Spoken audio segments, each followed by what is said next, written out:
Good morning, Texas Conference. We greet you in the strong name of the Lord Jesus Christ and welcome you to this virtual service and business session in its 155th year. Welcome, and I'm pleased to call the Texas Conference to order to conduct the business of this annual conference. I want to ask everybody, if you will, to familiarize yourselves with the Zoom platform and to identify the mute and unmute. Of course, our tech team will be assisting us in that area of our work together.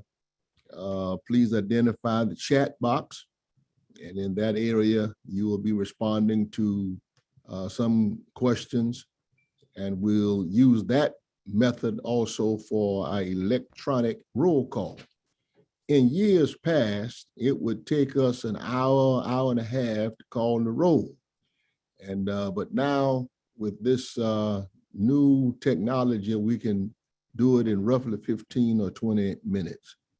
So we're also going to use this Zoom platform to vote. And the tech team will put on the screen whether we're voting something up or down, but it does require an action, and we're declaring that this method will be legal. So we're about ready to get started. Let me recognize Supervisor Richardson, and I always look for her in order to get started, but she's here, and we thank God for her presence. All right, roll call. We're going to do this in sections. First, I will answer the roll. My name will be typed in, and my code is BSH. And then we're going to ask the presiding elders, if you will, to sign in your name, and then your code, PE. We already know that you're an itinerant elder. All right, we're ready to begin populating in the chat. If we have any retired presiding elders, then you will, at this time, type in your name and then RPE. That's retired presiding elder.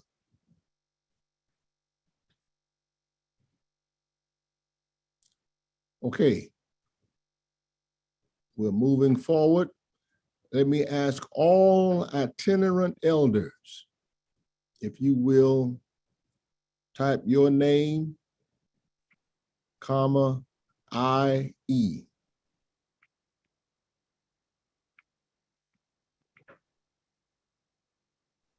And doing it this way will assist secretary when they have to go back and sort all of this out. All itinerant elders.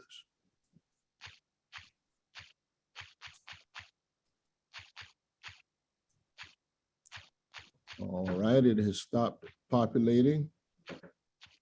Nope.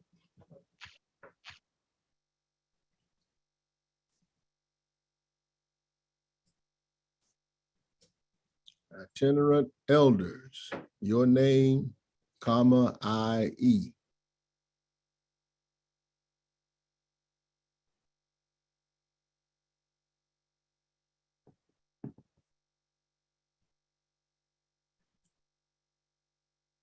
All right. If we have any superannuated preachers,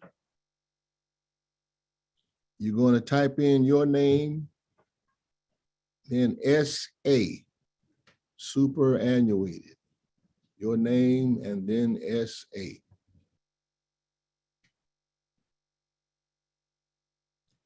And I'm going to ask the presiding elders if they will, if we see some, I see Reverend Eddie Reed is here. Praise God for Reverend Reed. Yes, sir.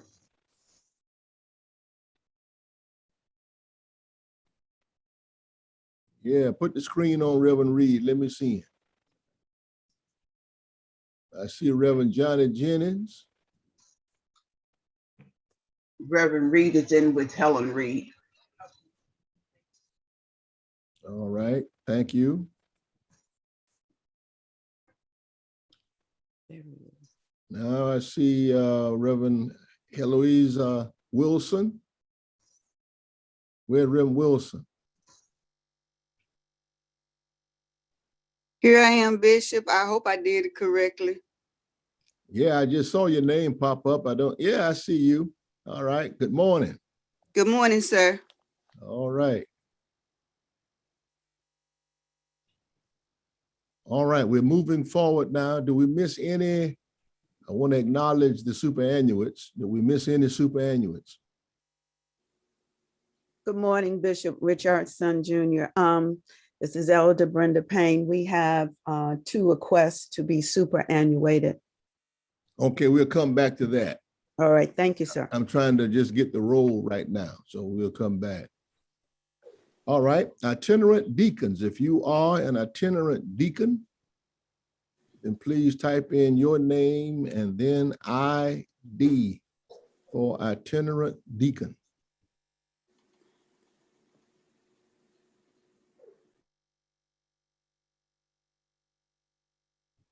All right, I only see 2 so far.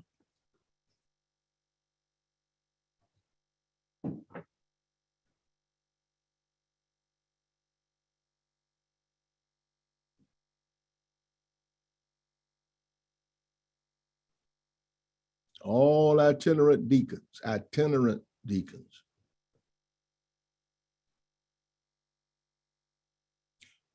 Okay, we're moving forward.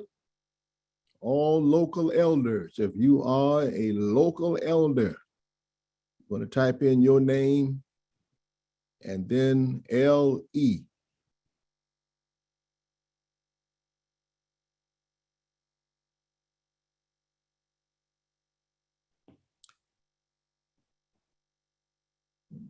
Right?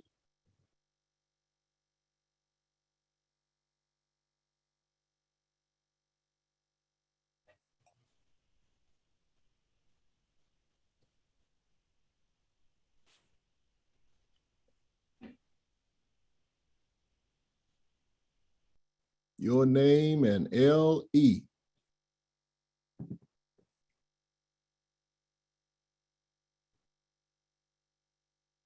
Okay, we're going to local deacons. If you are a local deacon, I'm going to type in your name and then LD.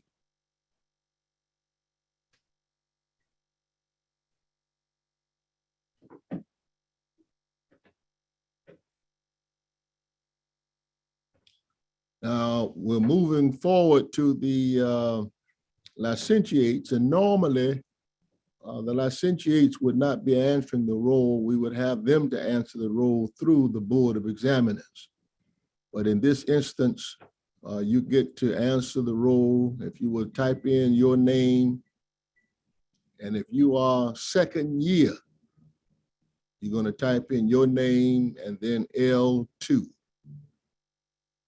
meaning licentiate second year.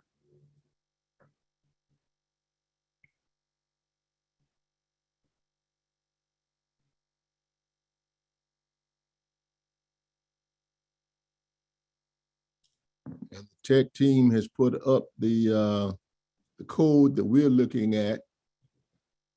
All right. And if you are licentiate first year, type in your name and then L1.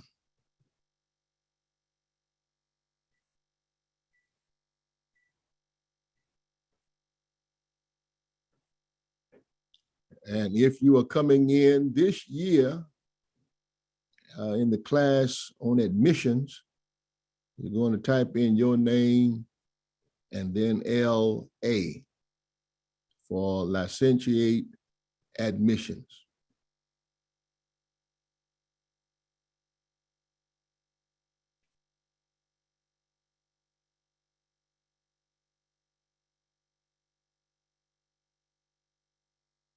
Now, let me ask, do we have any persons who are transferring into the Texas conference? Any transfers? Presiding elders, can you help us? Yes, for the North Houston District, we have Reverend Theophilus Nate transferring in from the 14th District. And we do have paperwork for him. Also, Reverend Dr. James McLaughlin also requested transfer in, but we have not obtained any paperwork, on him. Okay, give me the first name, and is he present? Yes, he is. Theophilus Nate. Sanate. Nate. Nate, okay. Yes. Where's Reverend Nate? Bishop, we are trying to find him. He was logged on actively yesterday, and I think he's having some issues logging on this morning, but he was here this morning as well. Okay, well, he needs to be here now. All right, and who is the second person, Elder? Reverend Dr. James McLaughlin. Reverend McLaughlin? Yes. Where's Reverend McLaughlin? Clofton.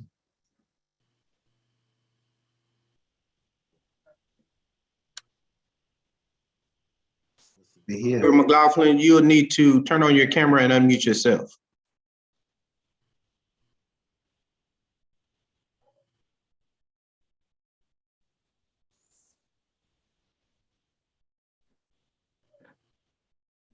Reverend McLaughlin, you'll need to unmute yourself.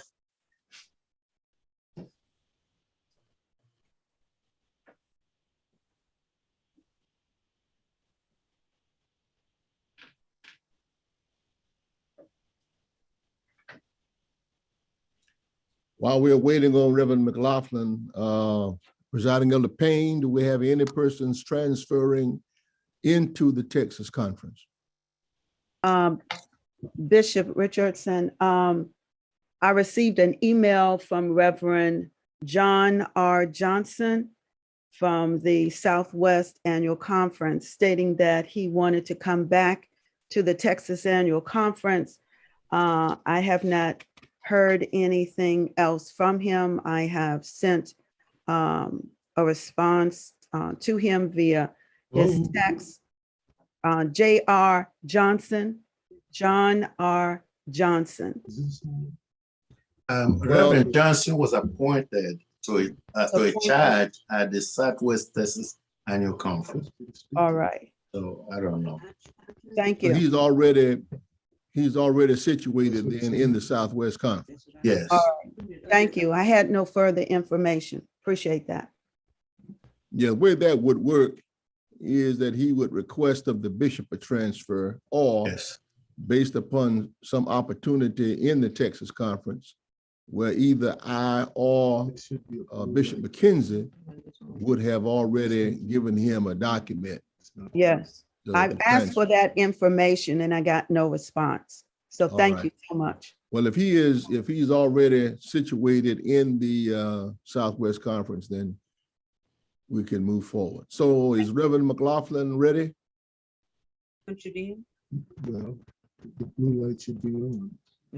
All right, I see his screen lit up, but I don't see him.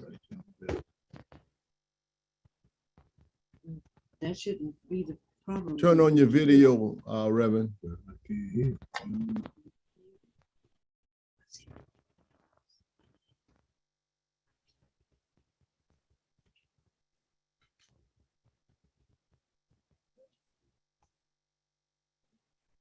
Okay, where are you coming from, Reverend McLaughlin?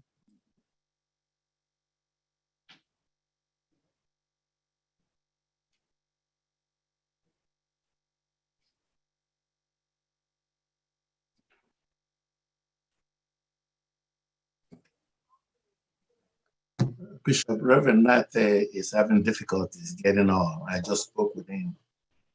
But Okay, he's we having may have to come difficulty back to linking that. in. Please remind me to come back to it. All right. Okay.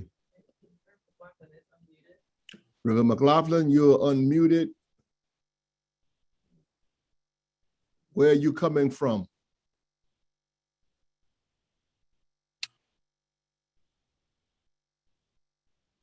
All right, there he is. All right, Reverend McLaughlin, good to see you. Well, I did see you.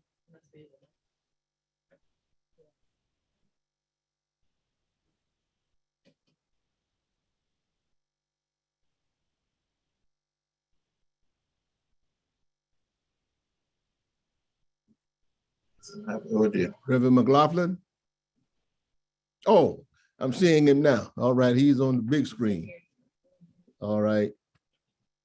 Can you hear me, Reverend?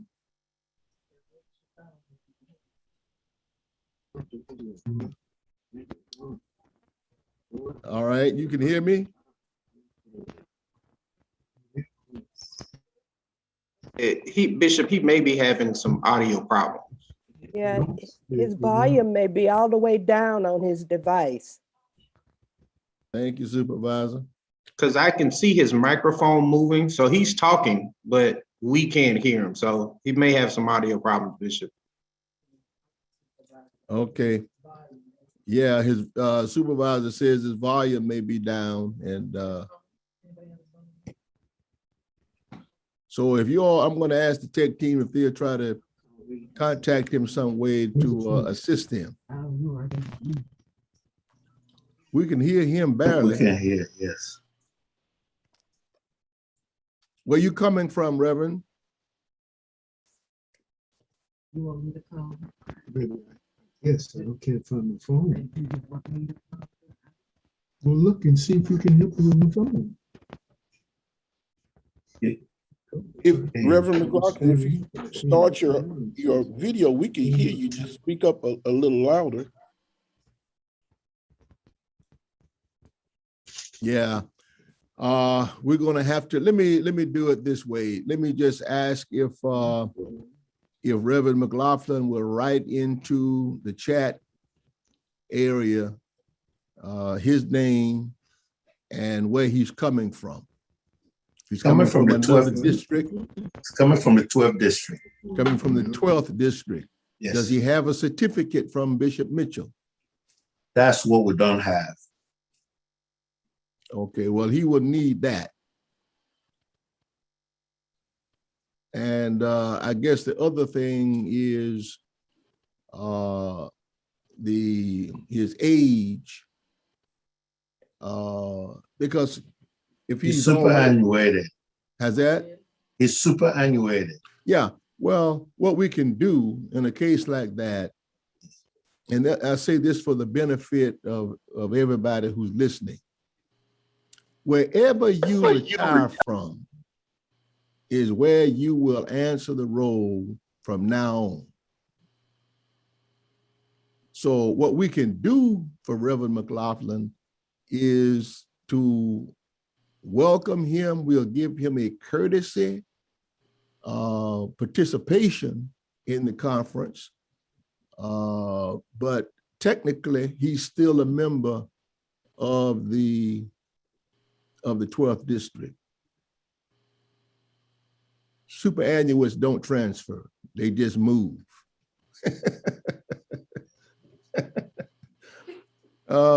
Now, and what I have done, and this is just me now, this is just one bishop talking. Any person who desires, who know they're coming up for superannuation, I have given them a transfer to the place where they want to go. And before the close of the annual conference. Because once they get stuck, that's where they have to answer the role going forward. If I retired from military service at Fort Hood, then Fort Hood is my base from now on. And likewise, if I retired in the Texas annual conference, then I have to answer the role in the Texas conference. They may let me sit in the conference in the Northwest, in the Southwest. They let me do that as a courtesy, but my name will be on the roll in the Texas Annual Conference. All right, we're moving forward. Do you have any persons who have died this year? Presiding elders, if you can help us? Bishop Richardson, Yes. Damon Blakely, Yes, Reverend Blakely. transferred from the Greater Dallas District to the Oh, South Houston District. all right. And I do have my certificate, You're transferring from what conference? Greater Dallas District. No, what conference you transferring from? North Texas. I'm sorry, yes, I'm sorry, from the North Texas Conference. That's our host pastor. Yeah, you're transferring in from the North Texas Annual Conference to the Texas Annual Conference. We welcome you, sir.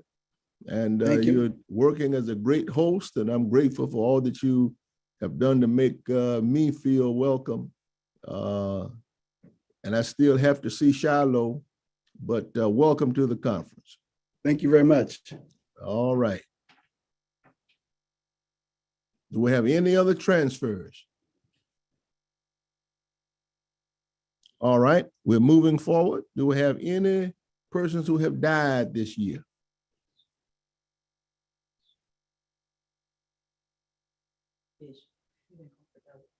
Can I have the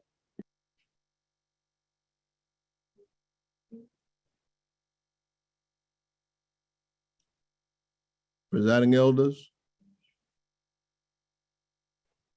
No, Bishop. No. No, sir. I see Reverend Okoli is talking, but I don't hear him. Yes, I think the presiding, no, the First Lady of the Northeastern District went home to be with the Lord.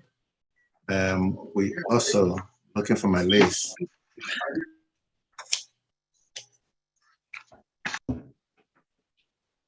We have the Reverend Elder Coley. Yes. I have it right here. This is Hunt Harris. Okay, good. The Reverend Thomas J. Booker, clergy, St. Paul, A.M.E. Church, passed away.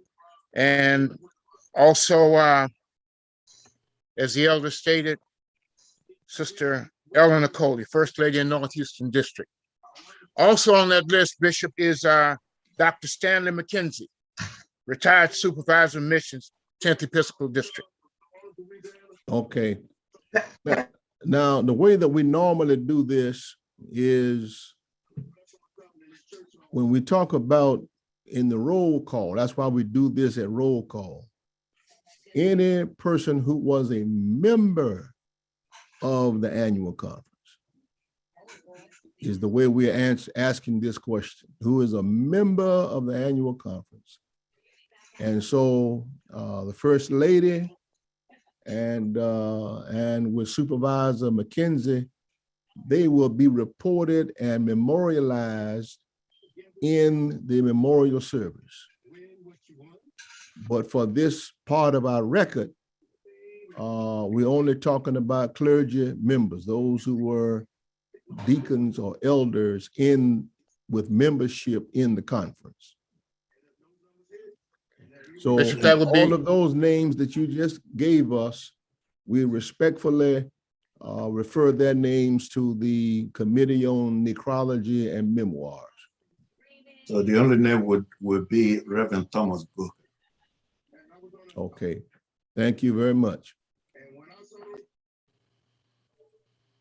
Do you have any persons who have left the connection this year?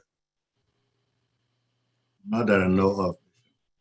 Bishop, from the South Houston District, there is Reverend Leroy Woodard, who hasn't answered the roll call in 2 years. He has been ill, and I've called around and no one has seen him, and he has not contacted me. And I have written a letter last year with no response. So Reverend Leroy Woodard. Okay, let me refer the Reverend Woodard's name to the Committee on Ministerial Efficiency. Do we have anyone else? Okay. Do we have any persons who are seeking superannuation? Yes, Bishop. From the North Houston District, we have Reverend Hunt Harris and Reverend Hunt Harris? and also Reverend Ofusu. Reverend Ofusu Achia. Okay, let me refer them to the Ministerial Efficiency Committee. Bishop Richardson from the South Houston District.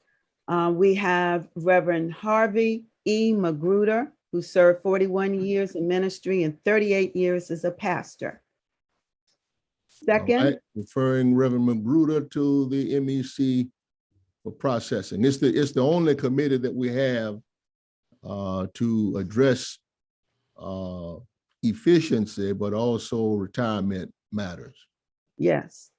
Thank you. We have one other, which was an oversight.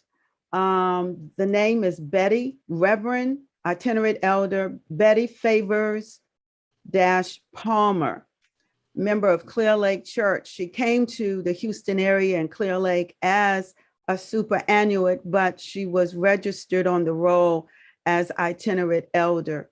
The family has sent a letter stating that she is 84 years old. She's been ill for a number of years that we have reported on roll call, but the status had not been changed. So we are asking with a letter that has been sent to your office that will be corrected as superannuated. What are we correcting now? She is still on the itinerant elder role rather than superannuated. She never, to our knowledge, has never submitted a request to become superannuated. But when she arrived in this conference, she was already at least 75 years old. So for clarification, we're making this request. How do we handle this? All right, let me refer this matter to the MEC as well. Let them sort it out and Thank you. come back with a recommendation. All right, thank you. All right, thank you.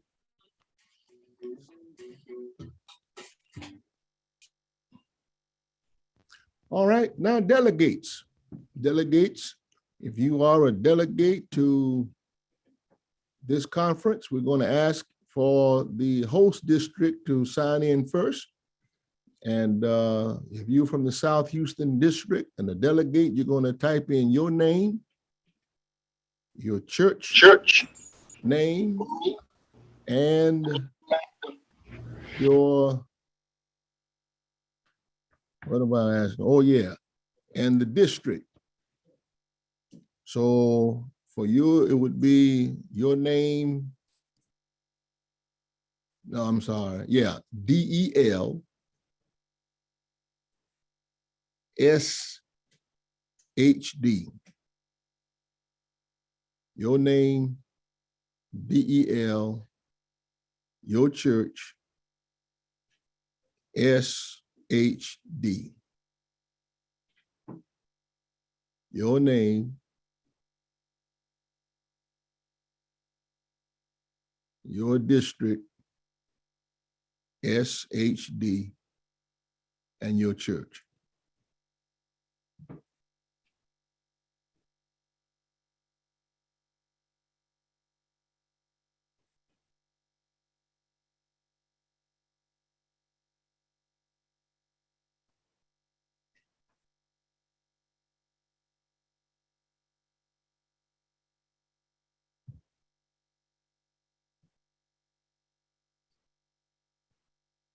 All right, I think that one has stopped populating.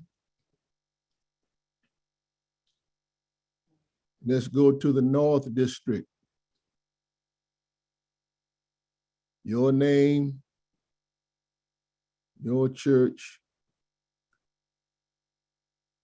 NHD. Oh, I forgot DEL.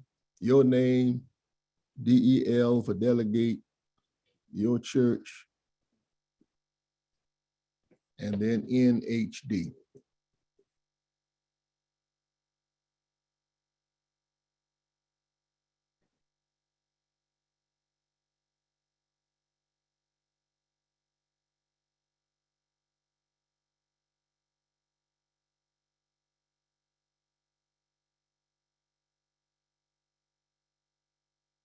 Okay, I think we're done except for the component leaders, and I'm going to ask the supervisor if she will start this one off. And she's going to type in her name. Oh, I'd love to see that name. And then SP. What did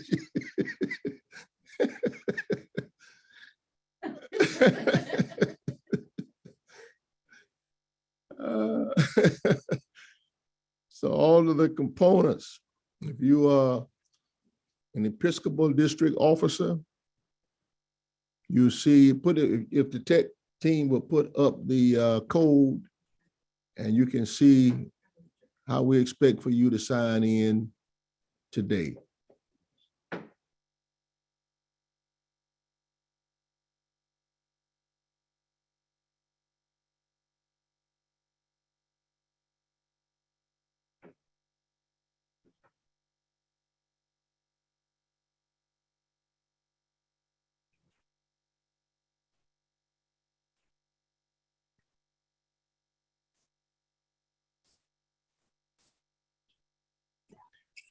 Now we're going to press forward, and let me again welcome everybody to this historic annual conference. 155 years that we have been coming this way. And I, for one, am grateful to God to be participating in this annual conference. I hadn't anticipated it, but I'm just honored to be a part of this conference and of this Episcopal district. When we came into the district, one of the things I was interested in doing was developing a listing of all of the bishops who have served in Texas. And I asked Ms. Jones to help me here in the office. And we were able to, I even reached out to the historiographer of the church, and through some other means.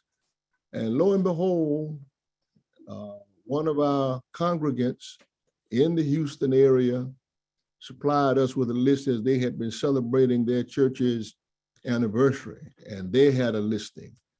And so we put that together. So in every district where my wife and I have served, we included all of the bishops from the beginning of the history of that particular district up to right now, including A.J. Richardson. And so I want to thank them for helping us with that particular exercise. And you will see that in the conference booklet when it is produced within the next few weeks. We hope to have it by a planning meeting. But nevertheless, I'm honored to have my name listed with so many of the great giants who have served in the great state of Texas, and to add my name and my wife's name to this list. The second thing I want to speak to is the ages of all the conferences. We've been, I contend that we don't get much credit for the length of time that we have been in Texas by starting over. You rearranged the lines, you redrew the lines and put churches here and there. And with that adjustment, you changed all of them except Texas, except the Texas Conference. So that all the other conferences, the North, the Northwest, the Southwest, all are 18 years old. In my mind, that's like saying they are teenagers. And but they are not teenagers. We're not Johnny-come-latelys. We didn't just arrive here in Texas. And while there is something to be said about being new, I think there's more credit to an organization, to a structure that has longevity. And so I've asked in each of the other annual conferences to let's find out, let's put a strategy together so that we know based upon what the previous number of years would have been, and the oldest church in that particular conference would then readjust the numbering.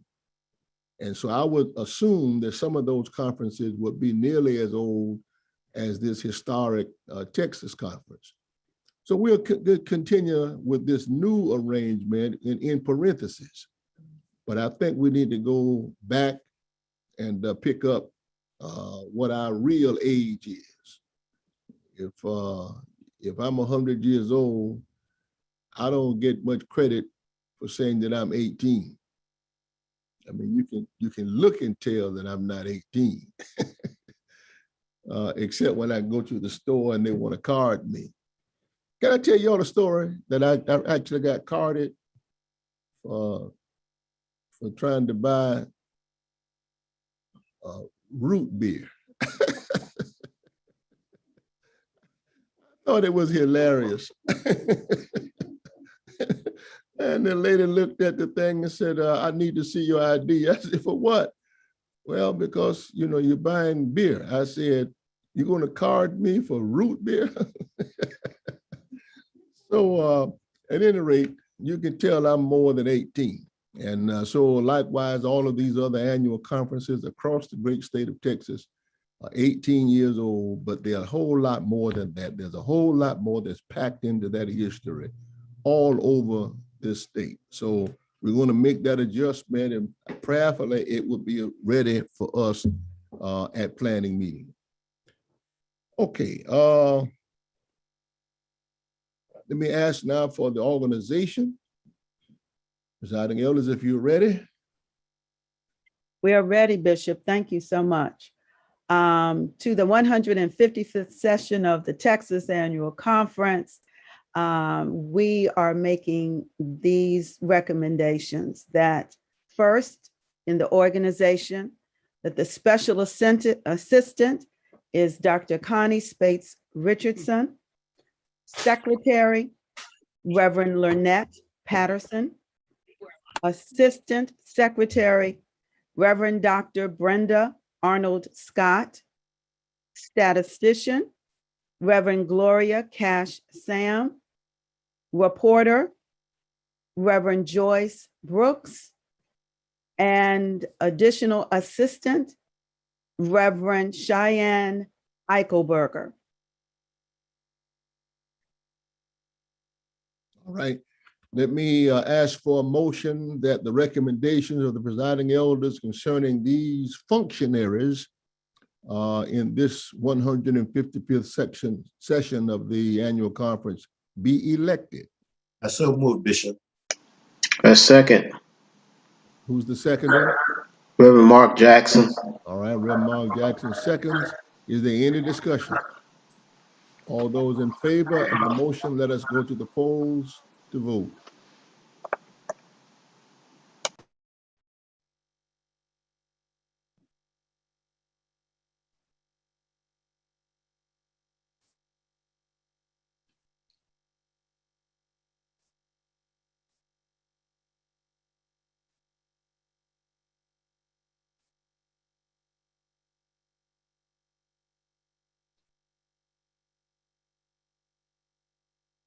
All right, thank you very Bishop, much. 99 for yes, 0 no's. Okay, thank you very much. And the motion carries. Please proceed. Next, the bar of the conference will comprise those persons registered on Zoom, the on-roll members of the clergy, licentiates, delegates, and alternates, the conference officers, members of the Board of Examiners, and annual conference leaders of the Texas Annual Conference. Okay, so the balance of the conference will consist of those who are registered on Zoom. Yeah. Motion to adopt. So move, Bishop. Moved by Elder Okole, Second, Reverend Mark Jackson. second by Reverend Jackson. Is there any discussion? Bishop, Yes.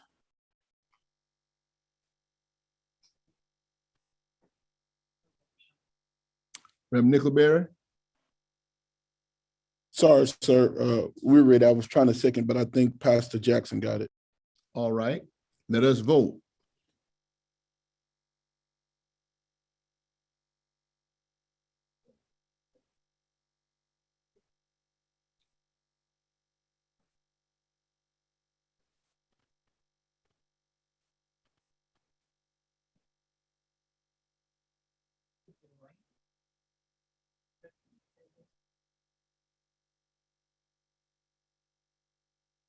All right, thank you very much. And the motion carries.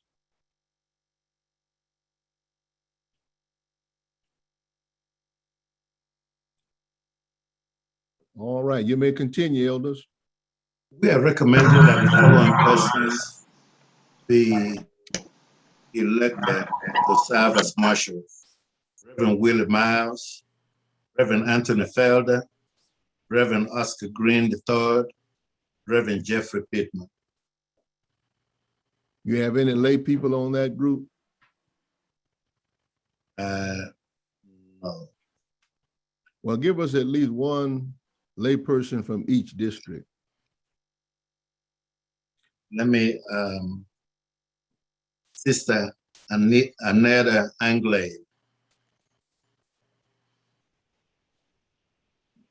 from St. Paul. Elder, she's not the delegate. I'm the delegate. Oh, you the delegate? Yes, sir. Okay. All right, who's speaking? I'm sorry, Bishop. This is Helen Reed. Helen Reed. All right, Sister Reed. All right, she's the delegate. You recommending her to serve as one of the marshals? Yes. All right. Elder Payne. Brother Darrell Warner from Wesley Houston Church.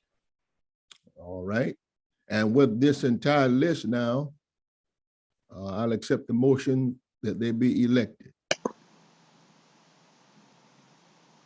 Bishop, this is Sean Nickelberry, Wesley Houston. I so move.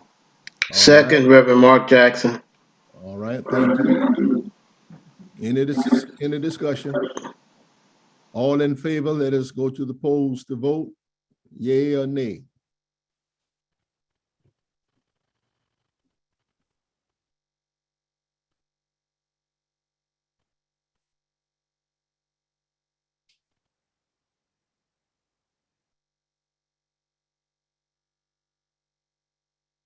And it's being suggested by the staff that if you're going to make a motion or second the motion, please give your name first.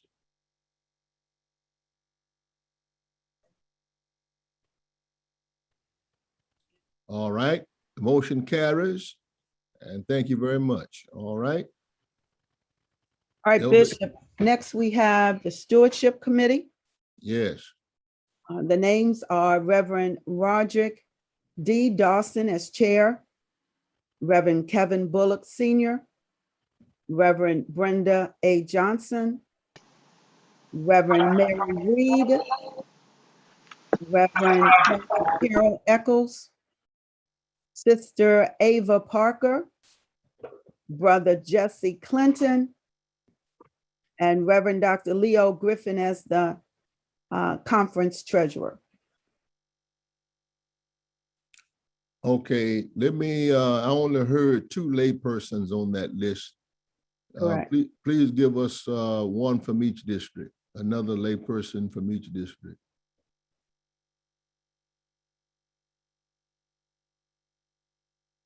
Let me add Sister Karen Small from Brown Chapel. All right.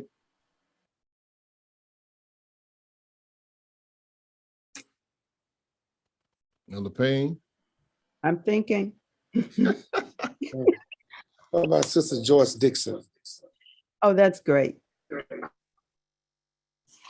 All right.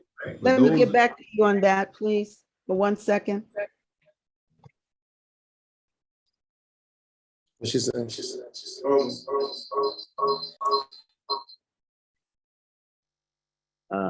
Trying to think of the delegate's name. When you get nervous, you forget. The delegate from Johnson Chapel. Sister Reed, can you help me out? I see her face. Be Yes, ma'am. Sister Yes. Pamela. Pamela Pamela Fleming. Fleming. Yes. Pamela Fleming. All right. All right. So now what did we just do? We added a layperson from the South Houston District and from the North Houston District to the Stewardship Committee. Okay, all right. Motion to elect. So moved. Elder Payne. All right, moved by Reverend This Payne, Elder Cole, second. seconded by Reverend Okole. Any discussion? All in favor, please vote in the polls.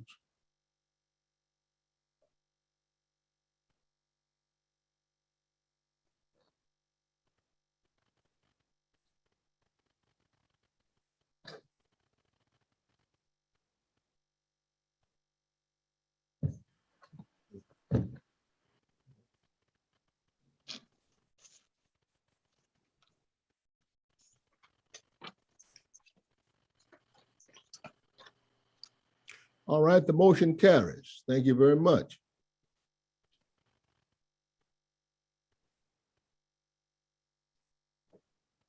Okay, elders, trustees, and any other matters to come before the conference. For the Judiciary Committee, All right, thank you for allowing us to make this recommendation. Persons to be elected: Reverend Roderick Dawson, Reverend Kevin Bullock, Reverend Leonard Lee, Reverend Brenda Johnson, Reverend Robert Green. Per discipline, one presiding elder, and that would be Reverend Brenda Beckford Payne. okay, now typically we have 5 persons on there.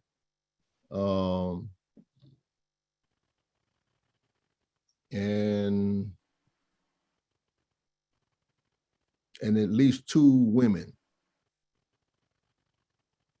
Bishop, if I can make this recommendation, we've never had a presiding elder on this committee.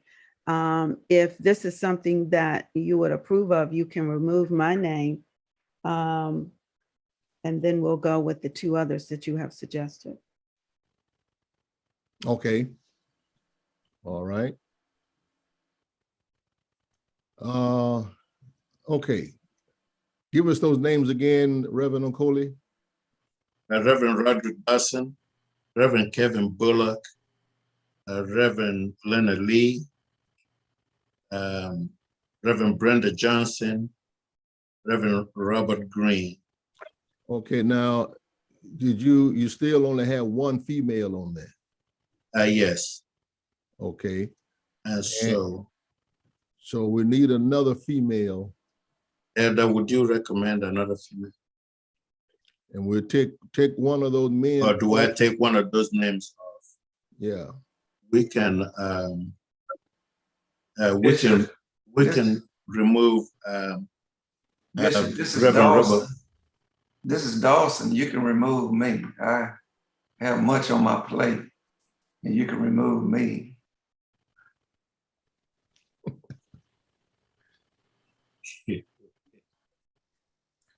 Well, you know, the thing is, we do need some senior leadership on these committees. Did you also have the A.M.E recommendations, elders? Yes, we do. Okay. And I certainly hope that we do not need the Judicial Committee in this conference activated. I certainly pray that that is the case. But in the event that it does, then we certainly need some senior pastors who are participating on this. Not all the preachers have to be what we call senior pastors, but at least 1 or 2 ought to have that, because it suggests that there is some wisdom in the number of years that a person has served. Bishop, this is Reverend Leonard Lee. You can remove me.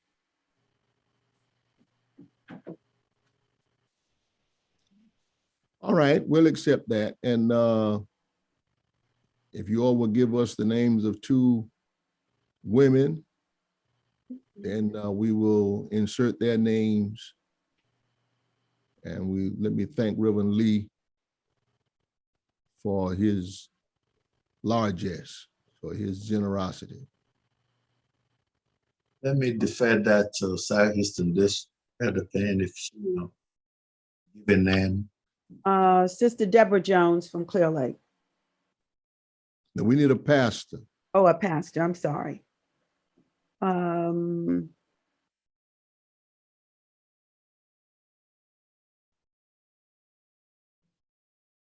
Reverend Mary Reed.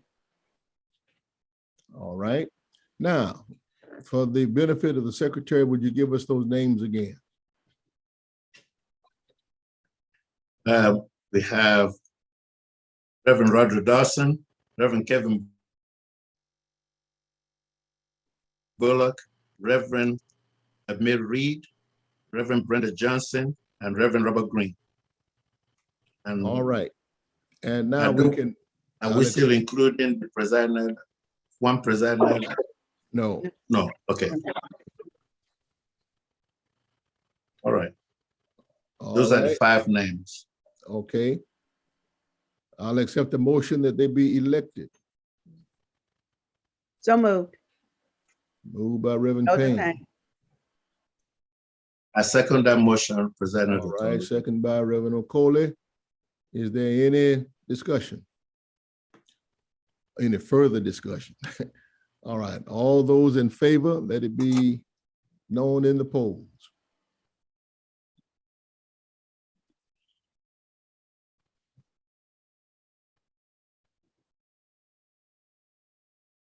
And the motion carries. Thank you. All right. The Ministerial Efficiency Committee. Reverend Dr. Leo Griffin, Chair. Reverend Gloria Cash-Sam. Reverend Mark Jackson. Reverend Dr. Carol Eccles, and Reverend Robert Green. All right. How many women on that committee? 2. All right. Motion to adopt. So or moved, elect. Elder Bishop. So move, Elder Payne. All right. Second, Hunt Harris. All right, Reverend Harris seconds. Any discussion? All in favor, let it be known in the poll. South Florida on Saturday night at 6:30.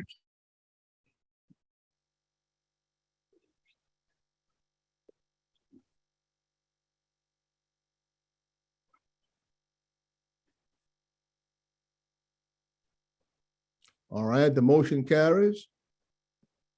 And we thank you. Is there anything else?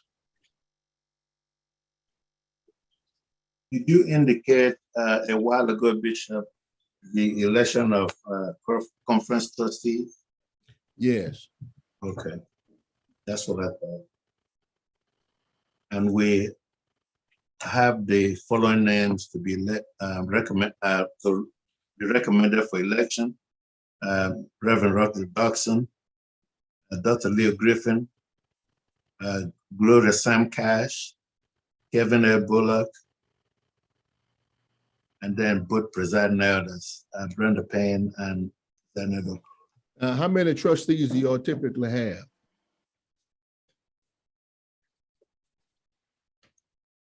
It has been these 4 pastors and 2 presiding elders. Okay. And then we have delegates, lay delegates as well. Eva Parker, and then Theodore Wilson and Deborah Jones. Okay. Let me ask if you would, because the work of the conference includes everybody. And I think in some way or another, they need to be represented in the business aspects of the conference. And so I would ask that you would include by virtue of office, the WMS president and the lay president, conference lay president, conference WMS president, since they represent the largest components that we have.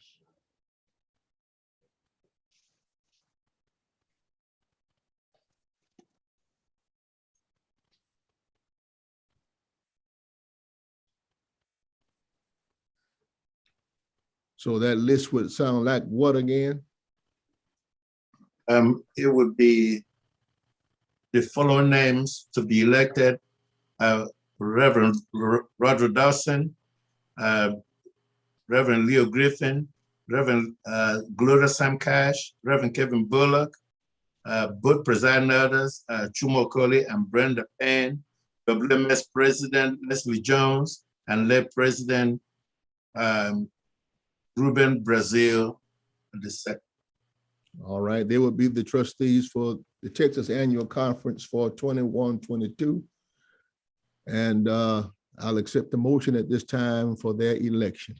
Unreadiness, Bishop. Okay. Unreadiness. Okay, We have Ava Parker, Deborah Jones, and Theodore Winston as well. Yes, oh yes, I admitted that. Okay. Eva Parker and Theodore Wilson and Deborah Jones. And if you don't mind, could we add one more from the North Houston District? We need type of equity. Eddie Henry, if I can submit that name, Eddie Henry from Payne. Yes, I concur. Okay, thank you. all right, I agree. Thank you. okay. So with those additions, Bishop? yes, May we call those names again so that I can make sure that I've recorded it accurately? yes, ma'am. Okay, here we go. Reverends Roger Dawson, Leo Griffin, Gloria Sam Cash, Kevin L. Bullock Sr., both presiding elders Chumo Okoli and Brenda Payne, WMS President Leslie Jones, lay President Ruben Brazil II, Eva Parker, Theodore C. Winston, Deborah Jones, and Eddie Henry. Now, how many is that? 11. 11? Yes, sir. Okay, that's a good number. All right, now, motion to, I'm sorry, that is 12. That's 12. Yeah, that's 12. not okay, we 11. need one more.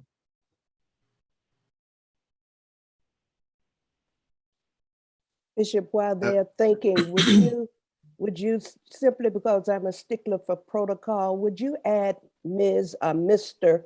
to the lay persons who are being elected? Yeah. And at some point, we're gonna have that conversation about titles and addressing people properly. And so we typically will say Reverend so-and-so or Bishop so-and-so, and then John Brown and Sue James. I think that we should honor persons with their name. I was in a store the other day and young fella, and he walked out. I was getting something, device at the Apple store, and he had my name in there. And he says, "Okay, Adam, what can I do for you?" And I said, "The first thing you can do is call me Mr. You don't know me like that. But in your name, Adam, I'm telling you how I want you to address me." So I don't have to go into all that about being a bishop and being a preacher and this and that. The first thing you can do, and then he goes to tell me he'd been raised up right and his grandfather raised him and all of that. I said, well, I wouldn't walk into your grandfather's house and call him James. I wouldn't do that. And so anyway, I said what I said. And so when you get to be a certain age and you require a certain respect that's due you, I think that we ought to, you don't even learn, you don't start speaking Spanish until they teach you how to say Mr. and Ms. and Mrs. Senor, senorita, senora. That's the first lesson in any language. How do you go about addressing somebody? So anyway, I'm putting that out there. I know that some of us, even in our churches, here's a woman who's 100 years old and we calling her Mamie. So only unless that person is very familiar or invites us to call them by their first name, should we do that. I just wouldn't. I had a pastor the other day that asked me if I called him by his first name. No, I'm not doing that. And the same thing I would not do, I wouldn't walk up to Elder Payne and say, Brenda, or walk up to the elder and say, Chuma. I wouldn't do that.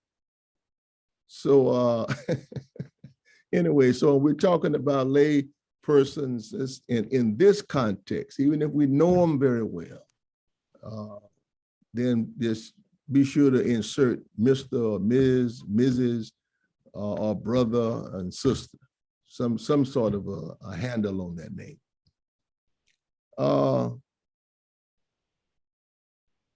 Now, I say my children call me AJ. And, now they had to, for the benefit of their classmates, they had to start calling me Pops and him Dad. But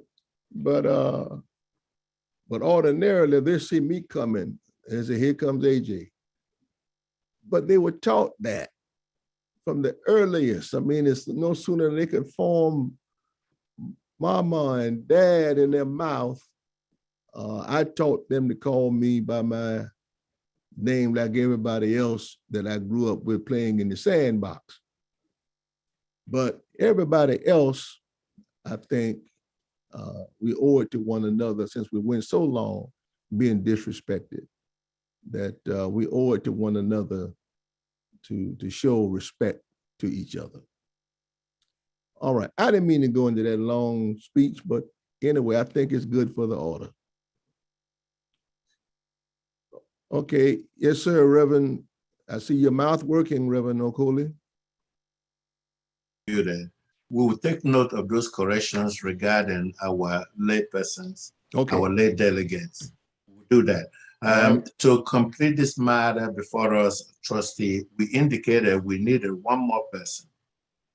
Yes. Could that one person be a youth? Yes.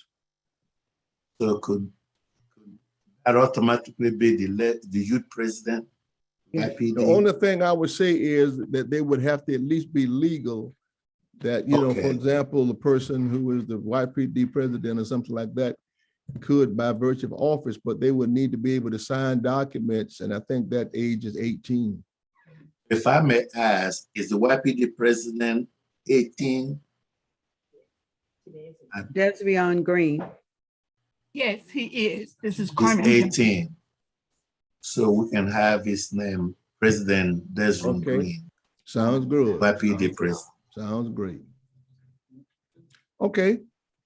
With this addition, all in favor, let it be known by going to the polls.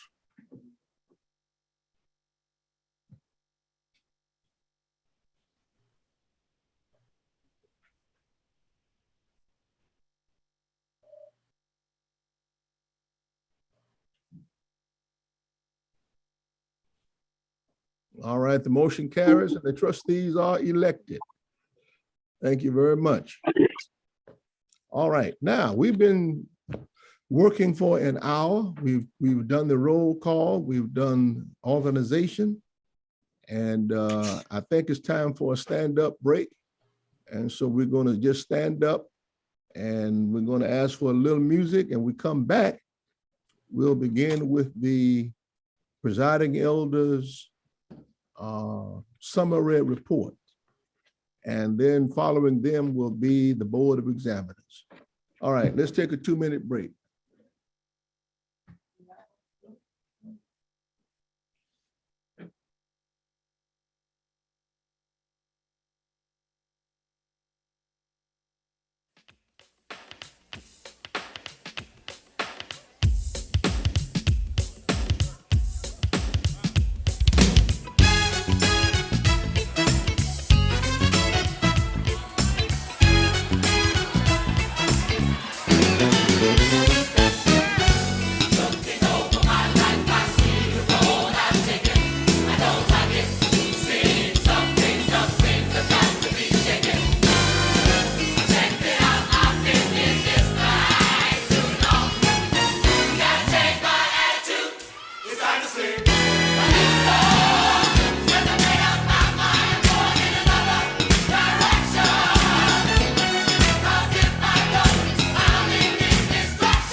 All right, welcome back, everybody. We are now ready to resume the business meeting. I'm calling now the presiding elders of the conference to make their summary reports.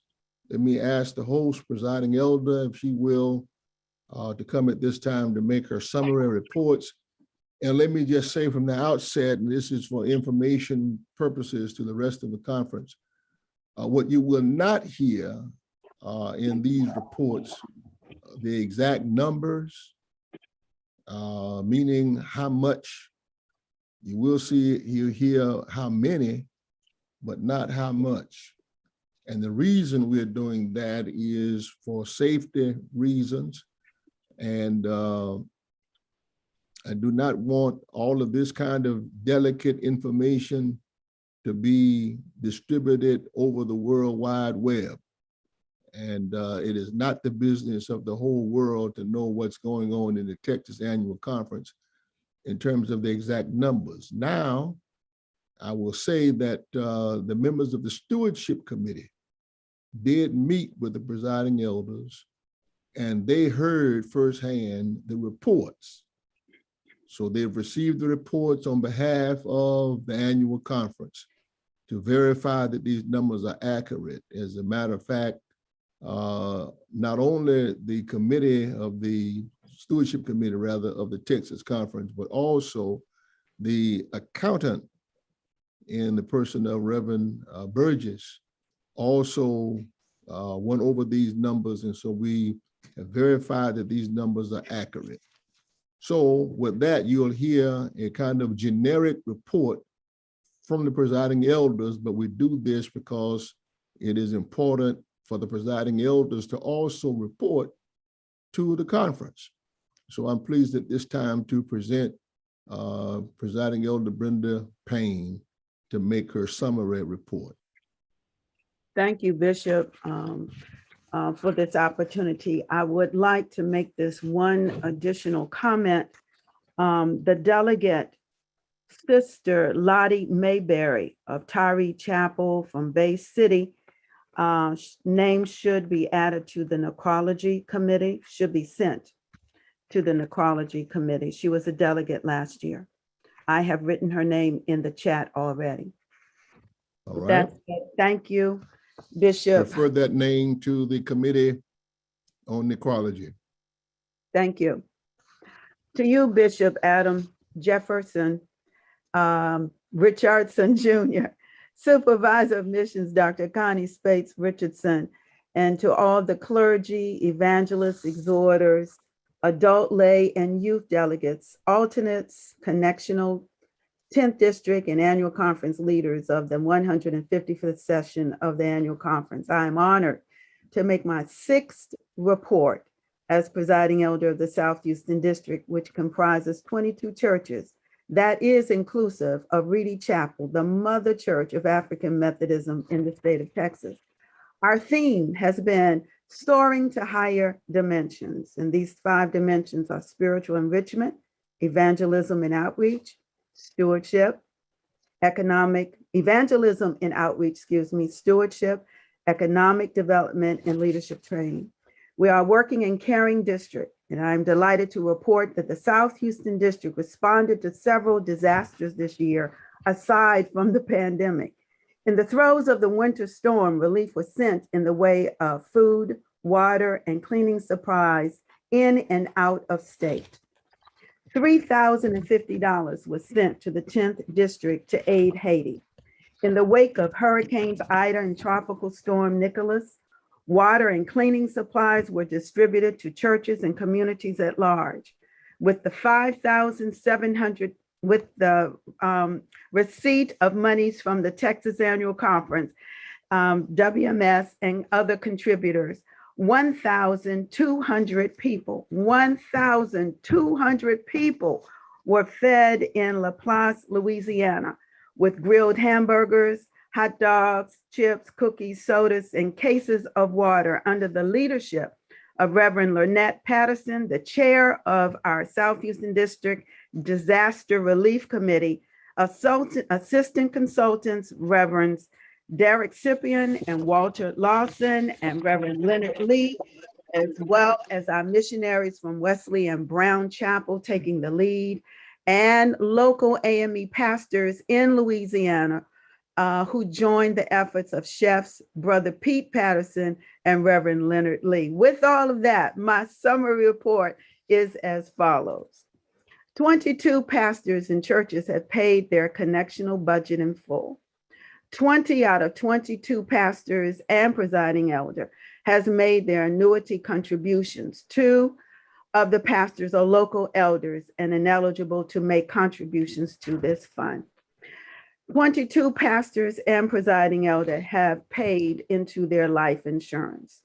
There are 162 subscriptions to our A.M.E periodicals, and they are as follows: 24 for the Christian Recorder, 23 for the A.M.E Review, 22 for the Journal of Christian Education, 22 for the Secret Chamber, 22 for the Voice of Missions, 27 for the Missionary Magazine, and 22 for the YPD newsletter.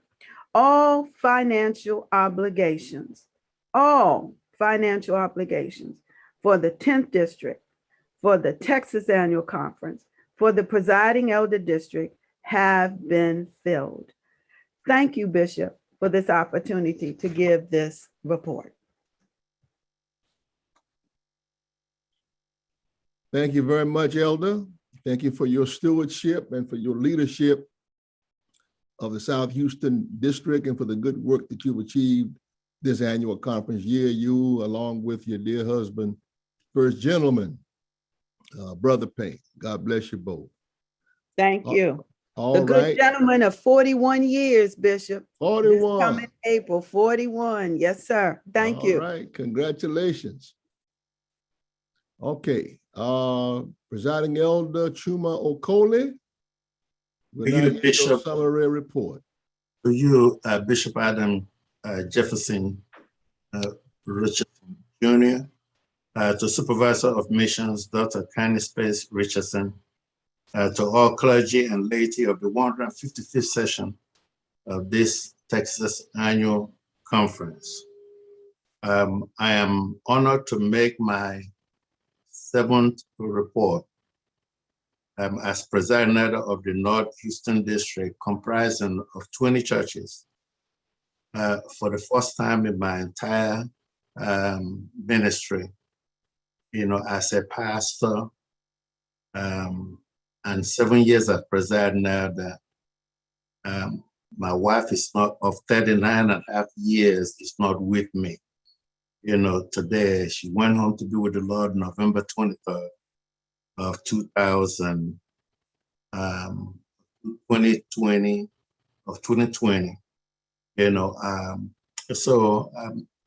Well, we give God praise for the strength to be able to make this report. We have done the work of ministry here in the North Houston District as will be reflected, in the pastoral reports that we hear this afternoon. The theme for the North Houston District is renewing faith, restoring lives, and rebuilding community. And that's what each church has strived to do this conference year. And I'm just so awesomely proud to be able to be appointed presiding elder of my home district, and to lead them to aspire for greater. So we give God praise for what he has done. My summary report is as follows. 19 pastors paid their connection of budget in full, both mid-year and at this report, except one. 18 pastors have submitted annuity contributions in full, and 18 pastors submitted partial annuity contributions. A number of subscriptions to our A.M.E periodicals are as follows. 20 Christian recorders, 18 A.M.E reviews, 18 Journal of Christian Education, 19 Secret Chamber, 18 Voice of Missions, 18 missionary magazines, 18 YPD newsletter. Most of all the concerns of the conference, along with the presiding elders district, have been fulfilled. So I thank you from the bottom of my heart, for the opportunity to give this report. God bless you, Bishop. All right. Thank you so much, Elder. And let me thank you for your stewardship and for your leadership of the North Houston District, but also just to offer the condolences of the conference and of Supervisor Richardson and myself. I have heard you speak so lovingly, so fondly of your dear wife, and all of how you met and all that she means to you even now. And you have a reputation for having brought her to all the meetings and all of that kind of thing. And so it really kind of demonstrates just a strong relationship that you've had over the years with Mrs. Okole. So God bless you, sir. Going forward, I know this is still fresh even after almost a year, but nevertheless, you have our prayers. Thank you, Bishop. And also I think I would say the same to your daughter, and she is in the Board of Examiners. And so we honor God for her carrying on the tradition in the Okole manner. So Amen. God bless you and her. Thank you. All right. There she is. All right. Good morning. Good morning, Bishop. All right. Good morning to you too, and God bless you. And you have our deepest condolences. Thank you, sir. Thank you. All right.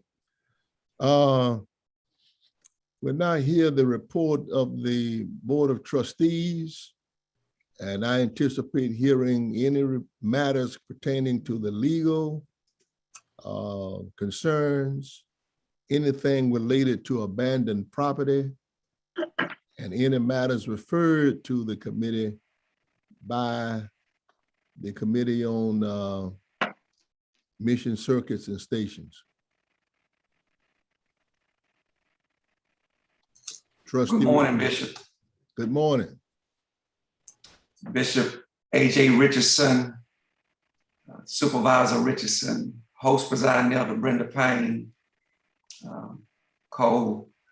presiding elder Shuma Coley, clergy of 155th session of the Texas Annual Conference. Greetings, brothers and sisters. Truly, this is the day that the Lord has made, and let us all rejoice and be glad in it. Bishop, we're going to present our report. Our report will be read by our secretary, assistant secretary rather, Sister Ava Parker, who will come at this time and present our report of accountability. Good morning to the conference. The 155th session of the Texas Annual Conference, Bishop Adam J. Richardson Jr. presiding, prelate Dr. Connie Spates Richardson, Episcopal Supervisor. I have two reports. This is the Board of Trustees report 2020 through 2021 conference year report.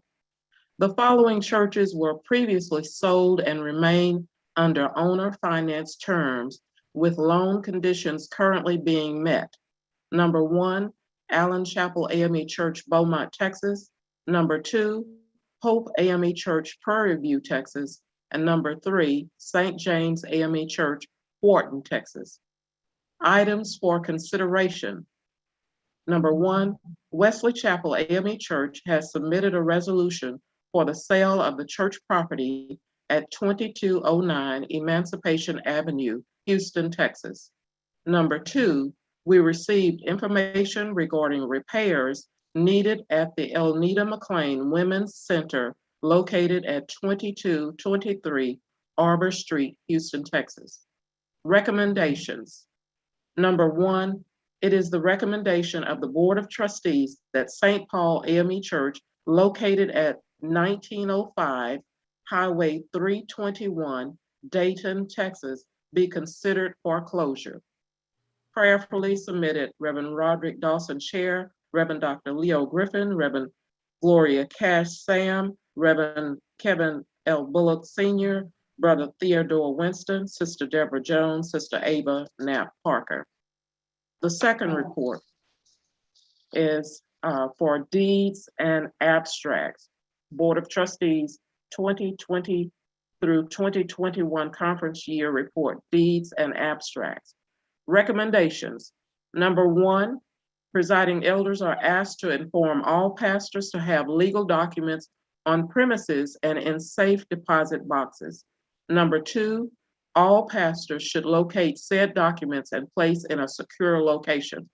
Prayerfully submitted, Reverend Roderick Dawson, Chair, Reverend Dr. Leo Griffin, Reverend Gloria Cash Sam, Reverend Kevin L. Bullock Sr., Brother Theodore Winston, Sister Deborah Jones, and Sister Ava Knapp Parker. Thank you. Okay. Some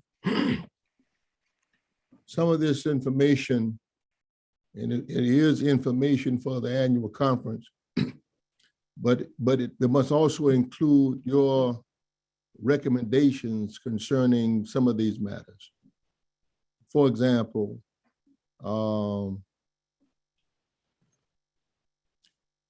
Wesley Houston and their requests that they have concerning the sale of their current property, the building and grounds, and to relocate. And so I would anticipate not only that you receive this request and information from them, but that they have also followed the process, and that you are recommending that they be given permission by this annual conference to follow what their vision is. That is correct, Bishop. They have followed all the procedures, proper procedures, and our recommendation is that they are approved by this annual conference to move forward with their vision. Okay. Now, and one of the reasons I say this just as a teaching moment, that this becomes necessary for two reasons in this instance, but for the benefit of the annual conference to know what is happening with one of its major congregations, and a historic congregation at that. And if anything should happen, when they get into relocation, buying additional property, either buying a building or building a building, that also becomes somewhat a responsibility of the conference itself, that we take on some of that burden just as a matter of brotherly and sisterly relationship, that they do not enter into this without our knowledge and consent. So that's why it becomes important to the conference to sign off on it. The second thing is, because it is a historic place, and at a place called Emancipation, I received a call from Congresswoman Jackson Lee, and who had an interest in what was happening, with the hope that we could block the sale of that property because of gentrification was happening in that community, was happening in that neighborhood. And because of the history and the connection we have to the movement and all of that. So it would be my duty as the bishop to say to the Congresswoman whenever we reconnect that all of the procedures have been followed. And I laid out for her what those procedures were.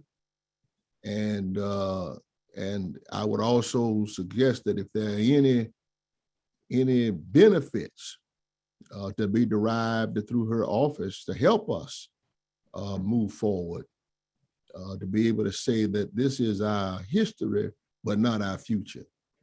And so that's a matter of the politics of this.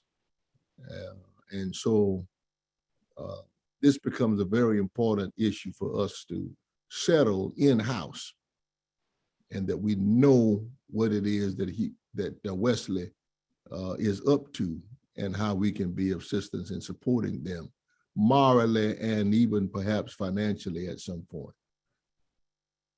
Okay, the others also would come with your recommendation, and that has to be in your report, that we recommend, we are aware of it, we recommend that we follow through. For example, on the church that's being requested to close, I would raise a question with you as to whether or not you have done your due diligence in discerning whether or not there's any potential at the church you want to close. Bishop, we have done our due diligence. Matter of fact, the trustees have even invested monies to repair and restore this facility. They only have one member, and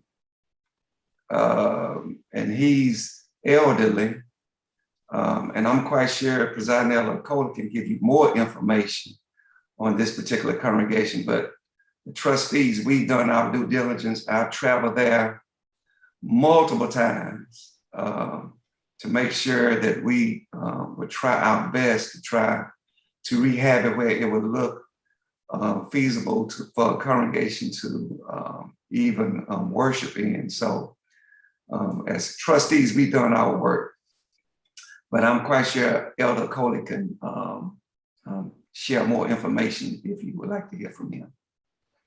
Yes, Bishop, we've worked hard at trying to repurpose the church for the use of other ministries, send ministers there, and all to no avail. Logistically, it's just difficult to be able to repurpose the church for any other ministry in the community. Because efforts have been made, all kinds of efforts have been made to do that. Even though the church is located strategically in a very good location, in a very nice thoroughfare, but we have really endeavored, and done the best we could.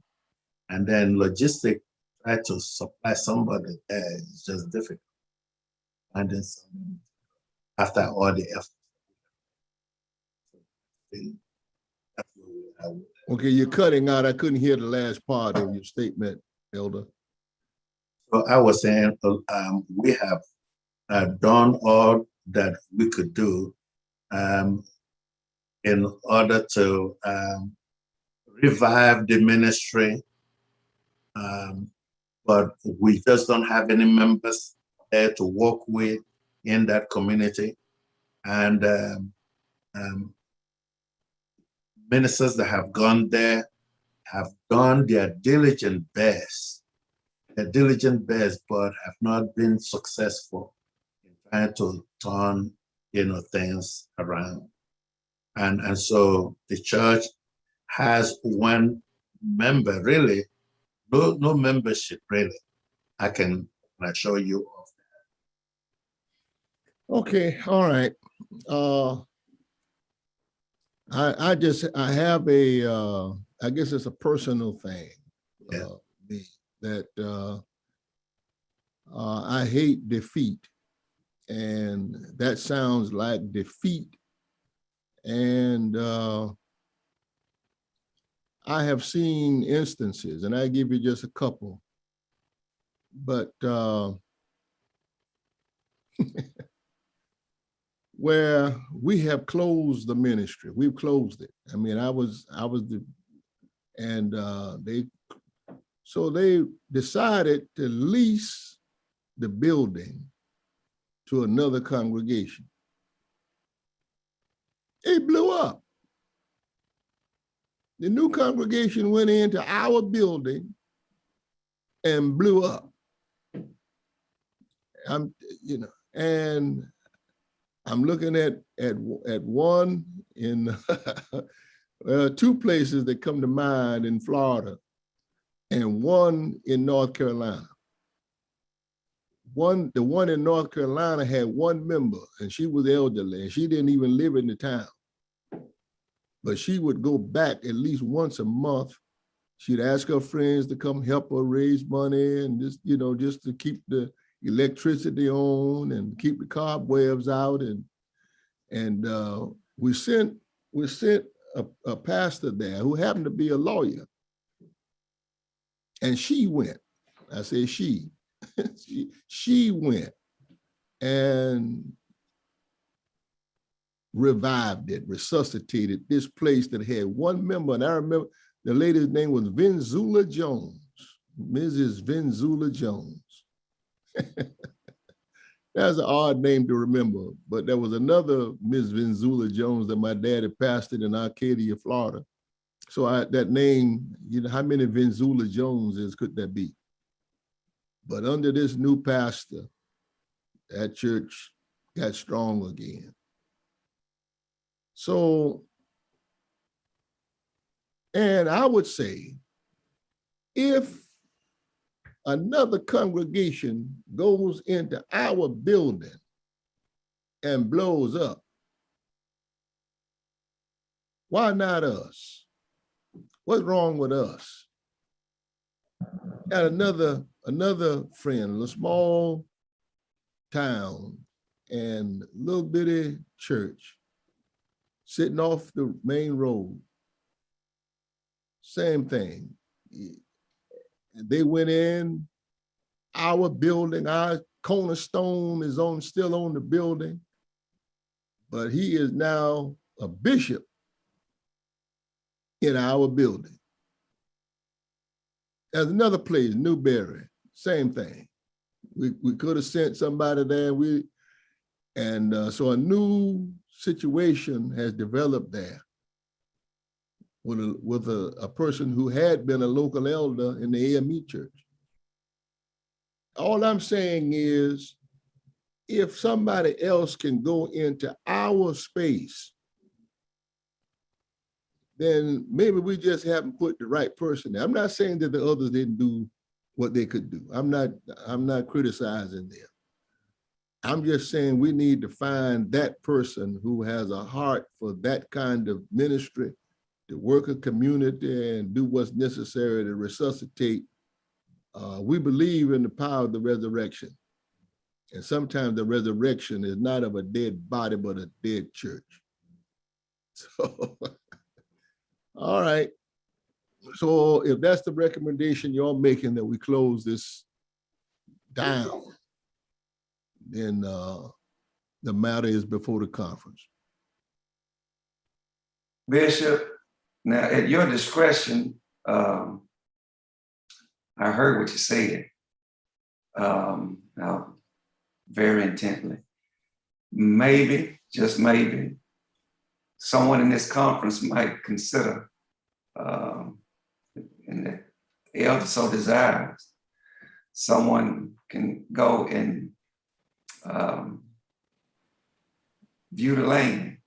It's, as elder stated, it's on the main highway in Dayton, Texas, but the building itself needs a lot more work. And of course, the person that goes there really needs to put a lot of work into it. But like you say, it can be done. It can be done. It can be done. Well, let me just say, I would ask the conference to relieve this particular church of any obligation to the presiding elder, and let us work on trying to put somebody in there that we can support. Okay. And so that the elder would not only expect any remuneration himself, but that no obligation would be on him to pay anything for that congregation. Yeah, Bishop, I thank you for your vision of mind. And I also concur with Reverend Dawson, but if we must see how the Lord will turn things around, we've been prayer that somebody that will go will have fire in their belly and have vision for ministry and be excited about the work and be willing to go, experience whatever they need to experience in order to make it work. That's what we're looking for, somebody that's anointed, and excited and just believe that the mountains can be moved, that God will make pathways in the wilderness and cause rivers to flow. Somebody like that, I'm praying for, to be able to. All right, so let's put let's hold this in abeyance, and let's make this a project of the Texas Annual Conference to try to resuscitate that situation. What's the name of the church again? St. Paul, Dayton. Dayton. St. Paul, Dayton. St. Paul, Dayton. All And right. maybe, Bishop, we can work something out with our students that's coming through the Board of Examiners. Maybe we can do something with, make it a project with our Board of Examiners as well, if you would consent to that, and we can see what we can do. Okay. All right. Okay, thank you. All right, are there any other matters that attend to the trustees of the conference? Bishop, I would like a copy of the report for our records, please. All right, if you would send that to supervisor and to the bishop, we would appreciate it. Bishop, I received a text from Reverend Leonard Lee, even though it's not part of the trustee report, but it's concerning, requesting if Congresswoman Shirley Jackson Lee, will help keep Brown Chapel on Washington Avenue, the area that has been gentrified. Okay, I'm not following that. Now, you said. Well, if we can bring, if the technical team can bring Reverend Lee up so that he can explain. Yes. Okay, Reverend Lee, we see you. And what are you asking? Yes, sir, Elder. And I didn't mean for it to be in the conference, quite frankly. It was a sidebar conversation. I was just telling the elder that there are some things within our the vicinity of our church that are going on, and the Congresswoman has said that she would like to do something to ensure that our congregation is able to grow on Washington Avenue. And I was just mentioning to him that when you get back to the Congresswoman, that you let her know that Brown Chapel is looking for her assistance. All right. All right. Thank you. Okay. All right. Now, again, we'd like for Ms. Parker, if you would, please send that report to the supervisor and to me. Okay. Yes, sir. Any other matters coming from trustees that we need to consider? Bishop, the McLean Women's Center, the trustees have, with the request from our former supervisor, we've taken on some of the few repairs and items that they requested need to be repaired. Of course, we've taken care of the lawn services, but they have an extensive report in regards to repairs totaling $19,000. And I just need to bring that out and to the conference.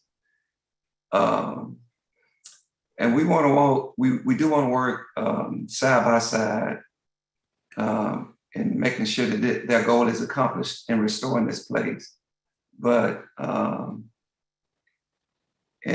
well, let me fully understand. We don't have to do it on the floor of the conference. Okay. So, but I would like to fully understand what the ministry is and what our obligation is to that center. Okay, thank you. So bring me up to speed on it. And okay, we have to talk about it because and Bishop, it was just apparently the WMS is involved in some kind of way with this. Correct. And I would like to be also involved in finding where our position is. Right. Thank you. And Bishop, this is Elder Burgess. If I can be a part of that conversation, I would appreciate it because there is a tax exemption matter that we do need to discuss as it relates to Elnita McLean. Right. Because it was only passed on to us, these items were passed on us the last 3 years, 3.5 years or so, which really wasn't conference trustee business at all. But because leadership requested, that's where we started dealing with the McLean House, McLean Center, rather. And it's called the McLean Center? Yes, sir. Elnita McLean Women's Center. It's a missionary project, WMS project. And it's not, yeah. Elder Burgess, under which is it an Episcopal or is it a conference? It's an Episcopal district project. All right. I want to say that Dr. Cecilia Williams Bryant began this program. So it's been around for quite a while. But we certainly can talk about this outside of the Texas Annual Conference. Maybe come back with a full reported planning meeting. Yeah, let's sort it out, and we'll come back to it, and perhaps by Founders Day we'll have a solution. All right. Well, thank you very much. All right. Anything else from the trustees that we need to address? No, sir. Thank you so much, Bishop. All right. Thank you very much. All right. Thank you, trustees. We're moving now to the Board of Examiners. Do we need a motion, Bishop? We do need a motion to accept the report and to approve the recommendations. Bishop, I move we accept the report. I second Sean Nickelberry. All right, moved by the chair, second by Reverend Nickelberry. Is there any discussion? Question. Can you hear me? Yes. I'm concerned, like the representative, about the closing of Wesley and Hope. That is historical. There's also historical where we could do research and see if we could make it a museum or something rather than losing the church. And in Texas, we're setting a lot of land. And like you're saying, even if you close it, there's so much out there. Yeah, well, you know, one of the things I guess I struggled with is the idea of selling land. I agree. And that God ain't making no more. Amen. But sometimes our issue deals with what our circumstances are and what our pockets can bear. As a pastor, I've been down this road myself. And where we had to relocate from a place where we had been since 1865. And we ended up, I thought that we probably could hold on to it, whatever, but it was too much for the congregation to bear. And so we ended up selling it, sold it for a good amount of money to the Salvation Army. But as soon as the Salvation Army had it for about a year, they tore it down. Now, it would be great, and I was even in those early stages of trying to do one church in 2 locations, but it just was not feasible in terms of what we could afford.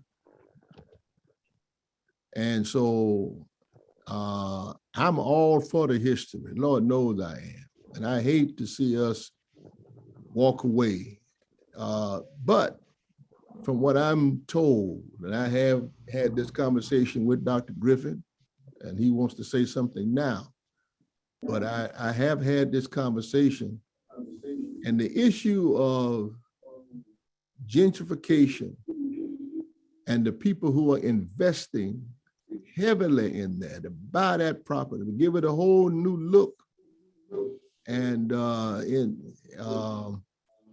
apartments are going up. Our people are moving away. There's no parking. And so it becomes a real issue as to whether or not the future can be maintained in a way that preserves all the integrity of who we are and what we are and the history that we represent. All of that bodes against our being able to stay. It's beautiful.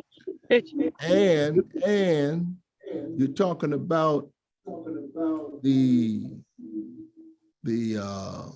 water issues, that every time it rains, you got to deal with flooding into the building, into the elevator shaft.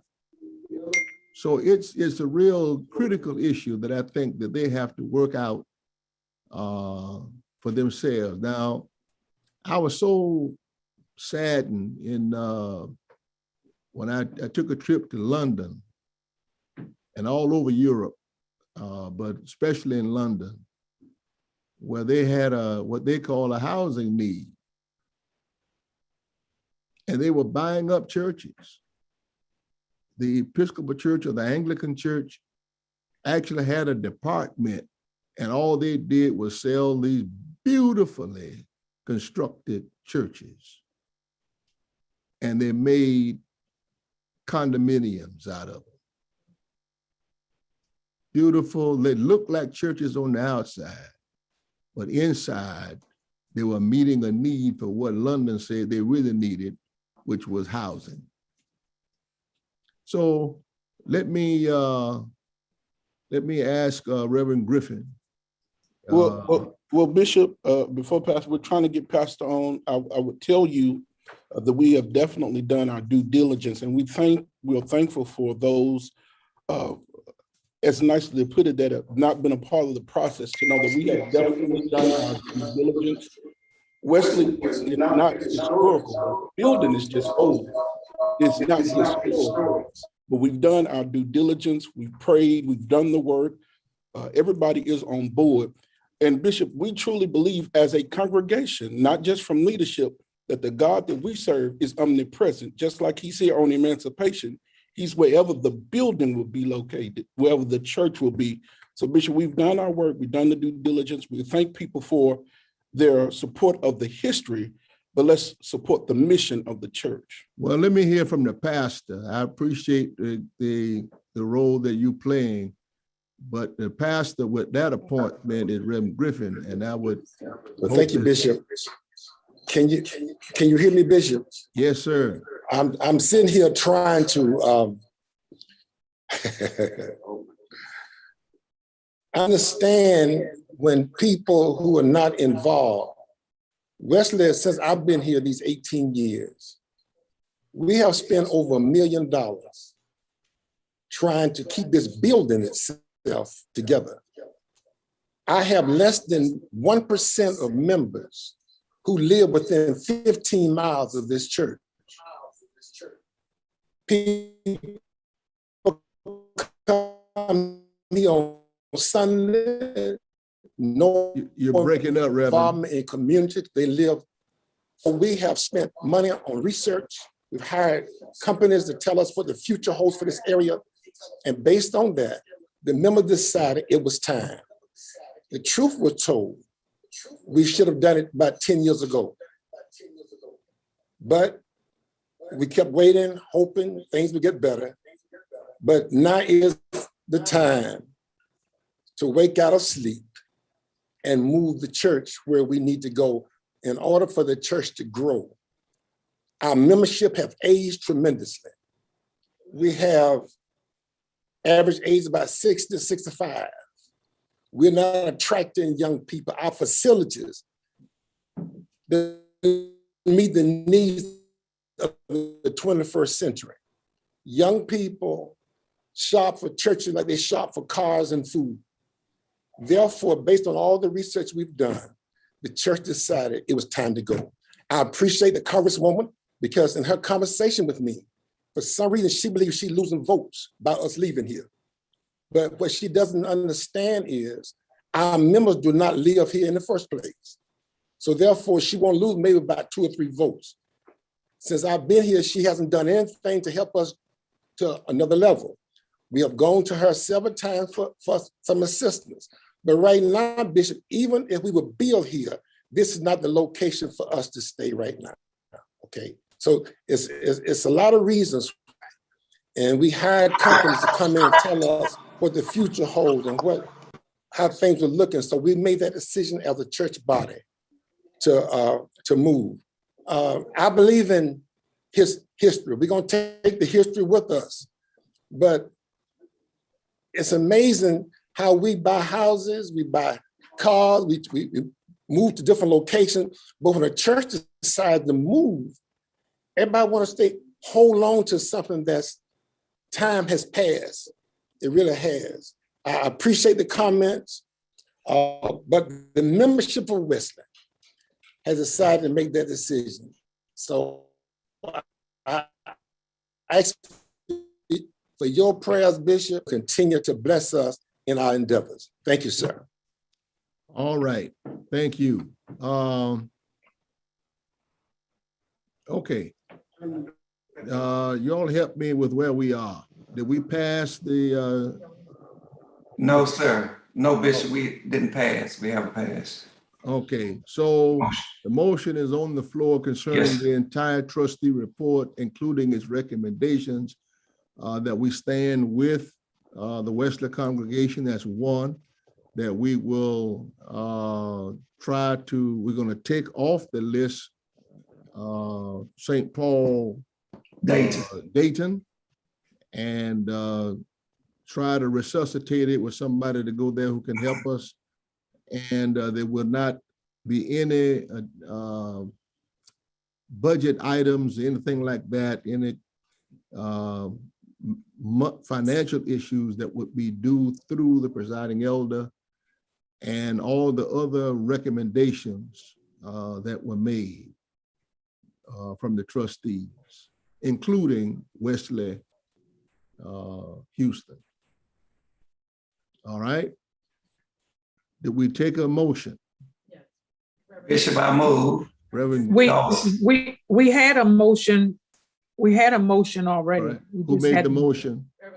Dawson, St. Paul, Dawson, chair. And, All right, and Reverend Dawson. Nickelberry had second. All right, moved and second. That the trustee report be adopted in its totality. All those in favor, please go to the poll and vote yes or no.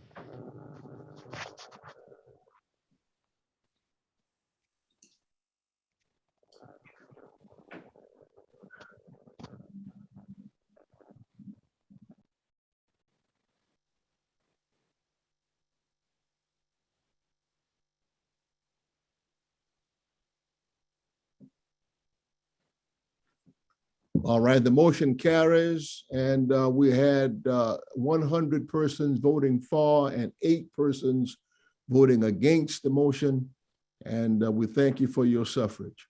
All right. Board of Examiners. Yes, sir, Bishop. We are ready.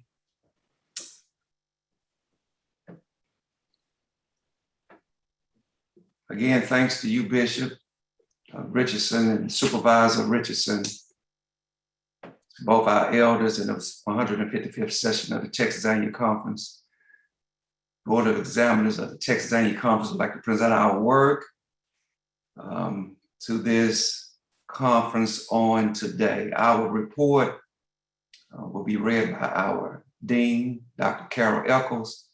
But first, let me thank all our Board of Examiner members including our Secretary, Reverend Fred Blair, for his work and his effort, along with our Dean, and also the instructors. It's been a wonderful conference year, and we thank God for these students that we present to you on today. And prayerfully, they will make the church proud as we move forward to make God's kingdom great here on earth. Please receive Dr. Carol Eccles as she comes. Good morning to Bishop Adam Jefferson Richardson Jr. and to Supervisor Connie Spate in this 155th session of the Texas Annual Conference. I'd like to share my screen now, if you would, and we will show the PowerPoint.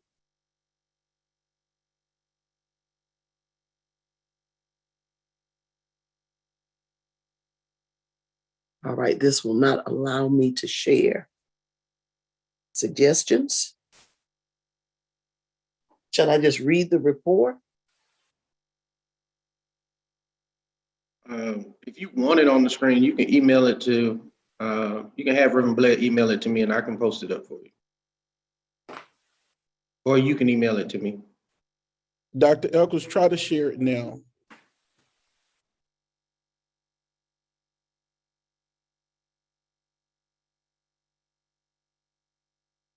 All right.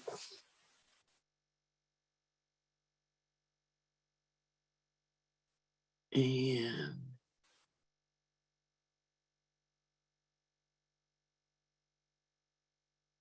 all right, we are ready to go.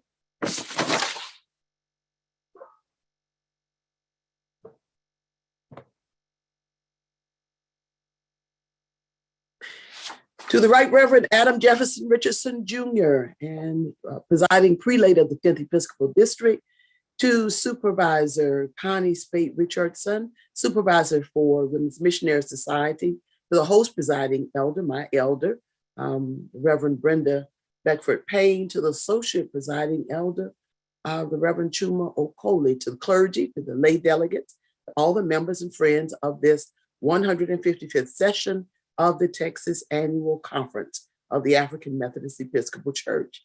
We, the members of the Board of Examiners, wish to make the following report for the respective work and ministry for those candidates who are moving forward in their calling.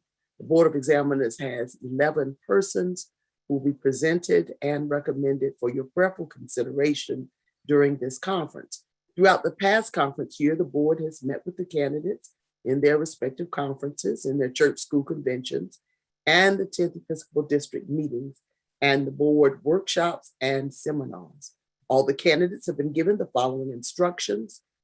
They have received psychological exams, which are required. They have been, before being admitted, they've also gone through drug testing. I apologize for my phone, but it's too far for me to move it.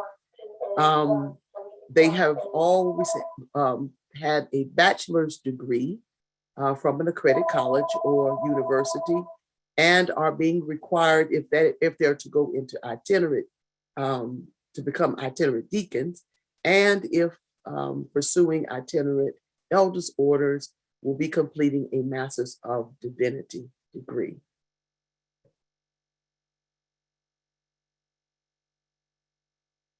The following persons come before this conference to be admitted on trial. Reverend? Yes, sir. Let me ask a question. Yes, sir. Am I understanding you correctly to say that a person has to have a baccalaureate degree before they can be admitted? If they are pursuing itinerant deacon orders, that's correct.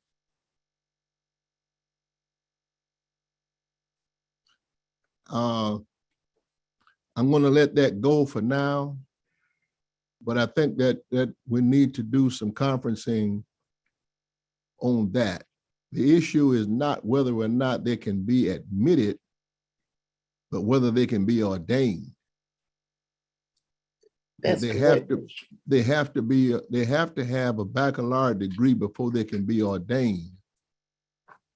You are correct, Bishop. Otherwise, it would be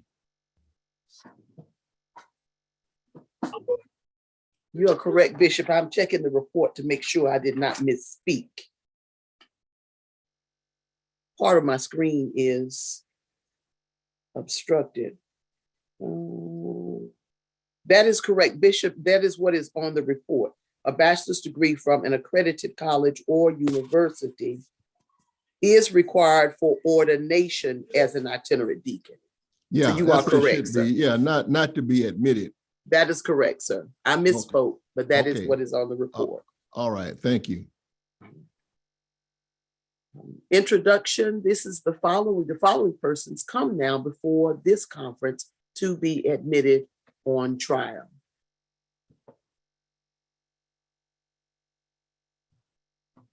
Okay, and as things will happen, my screen is frozen.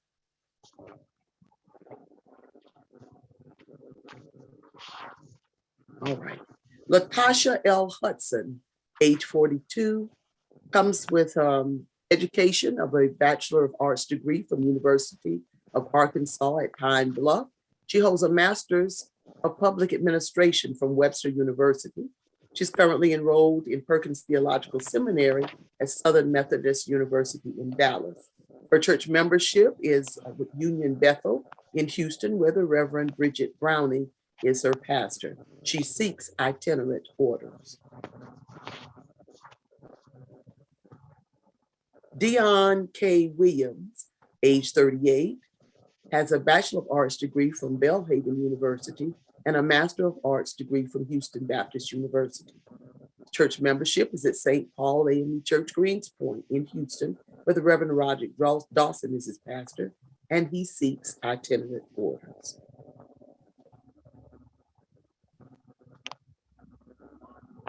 Recommendation. The Texas Conference Board of Examiners recommends. Before you read the recommendation, let me meet them. Are they present? Yes, sir. They both signed in. Okay, Sister Hudson and Brother Williams. Good morning, Bishop. All right, good morning. Good morning, Bishop. How are you? I'm doing great. I'm trying to see you. Okay, Dr. Eccles, can you take your screen down for a moment? Yes, sir. Okay, I see you now. Sister Hudson, you feel call of God to preach the gospel and to call sinners to repentance? Yes, I do, Bishop. And Brother Williams, you feel called of God to preach the gospel and to call sinners to repentance? Yes, sir. Will you be governed by the doctrine and discipline of the A.M.E. Church? That's for both of you. Yes. Yes, sir. And will you continue to study to show yourselves approved unto God? Yes, sir. Yes, sir. All right. Okay. Your recommendation?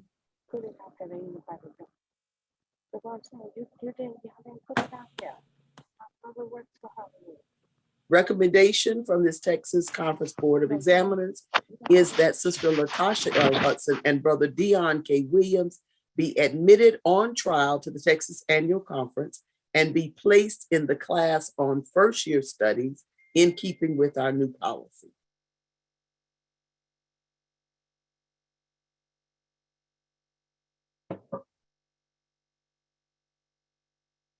Be approved that Sister Hudson and Brother Williams be admitted on trial.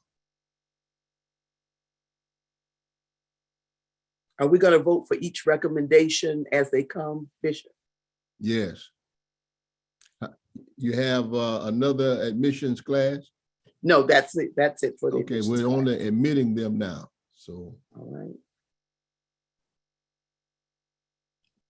Motion to accept the recommendation from the Board of Examiners? Bishop, I, Brenda Johnson, move that we accept the motion for the recommendation from the Board of Examiners. I, Reverend Mark Jackson, second it. All right. And the motion is that the recommendation be approved to admit on trial these two persons. All in favor, let it be known by going to the polls.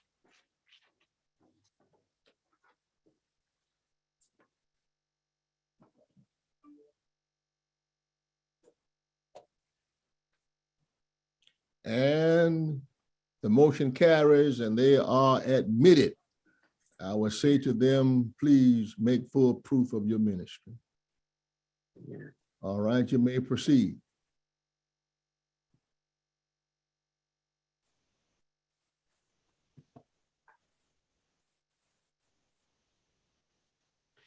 Now our class on admissions.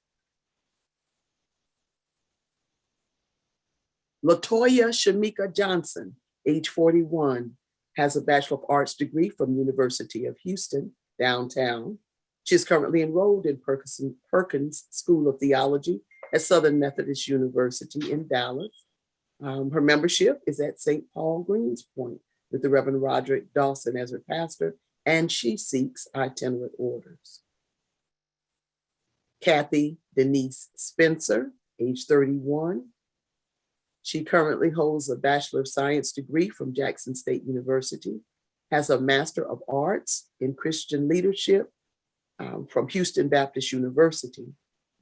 Her church membership is at St. Luke, A.M.E Church in Houston, where the Reverend Jeremy Johnson is her pastor. She is also seeking itinerant orders. Francine L.V. Williams, age 37, holds a BS from Belhaven University in Jackson, Mississippi. She holds a master's in family therapy and counseling and a master's of theology from the Houston Theological Seminary at Houston Baptist University. Her church membership is St. Paul A.M.E Church Greenspoint, where the Reverend Roderick Dawson is her pastor, and she also seeks itinerant orders. Let me meet them. Dr. Eccles, can you put the list back up on the screen so we can pull them up? I'm sorry. It's all right.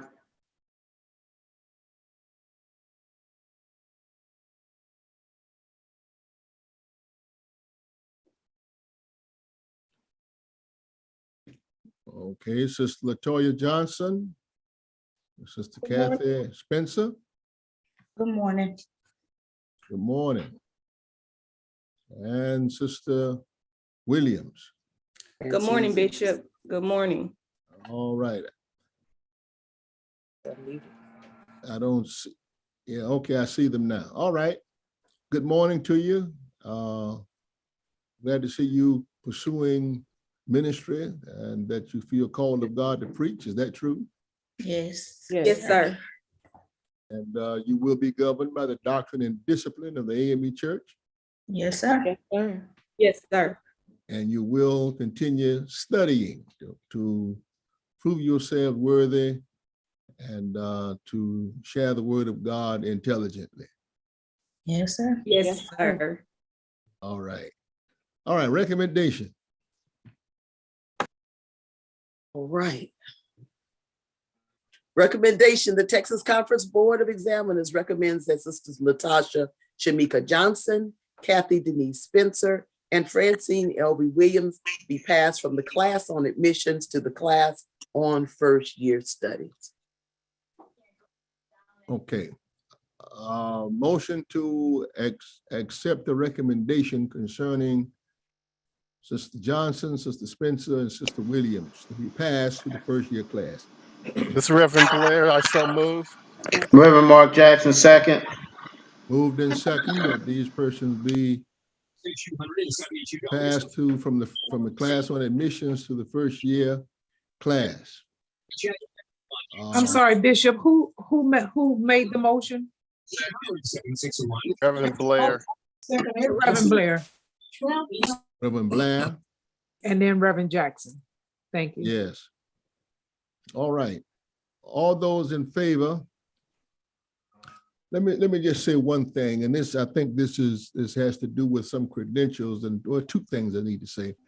One has to do, I think, with Miss Williams and what her schooling is and has been, and whether or not what you have received is the equivalent to what we expect everybody else to have.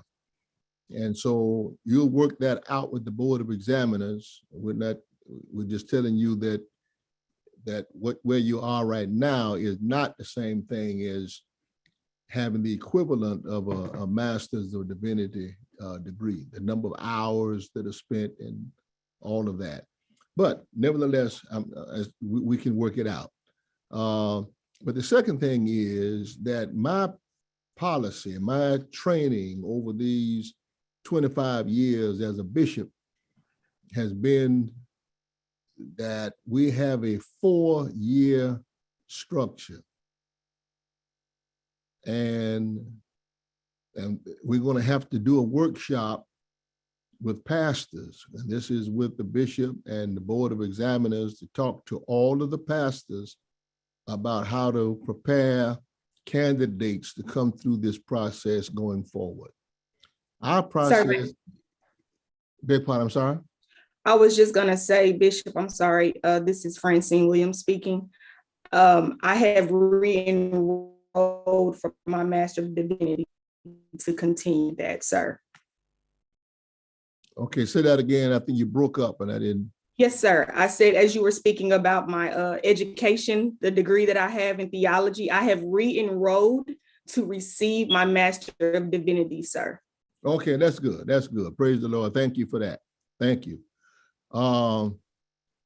But what I was trying to get to in this second instance, that we have a 4-year process, not a 5-year process. And what the board has been doing has been having a class on admission and then holding you out a year and then promoting you to the first year. When in reality, you come in the class on admissions to be promoted. So what we've been doing is like having you in kindergarten, and then we take you to the first grade.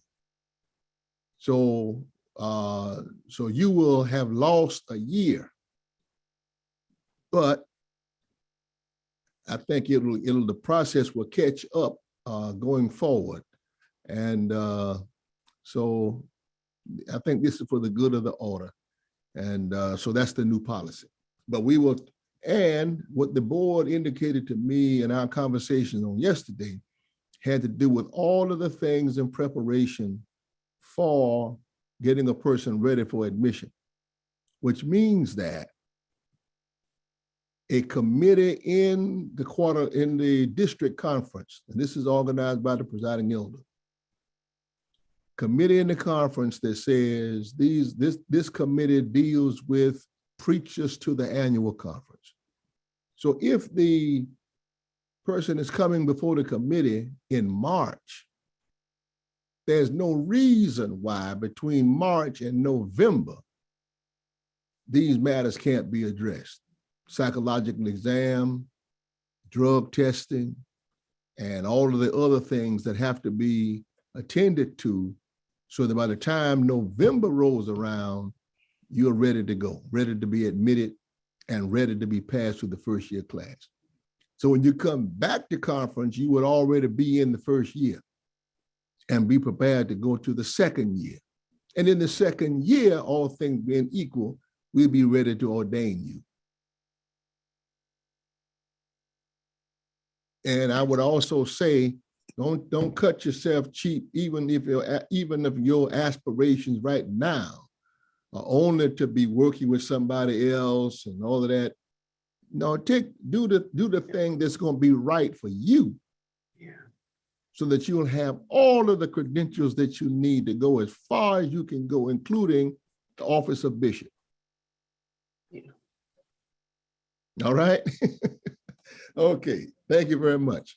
So did we pass these persons to the first year class? All right. Amen. Motion to accept. Okay, now you may vote.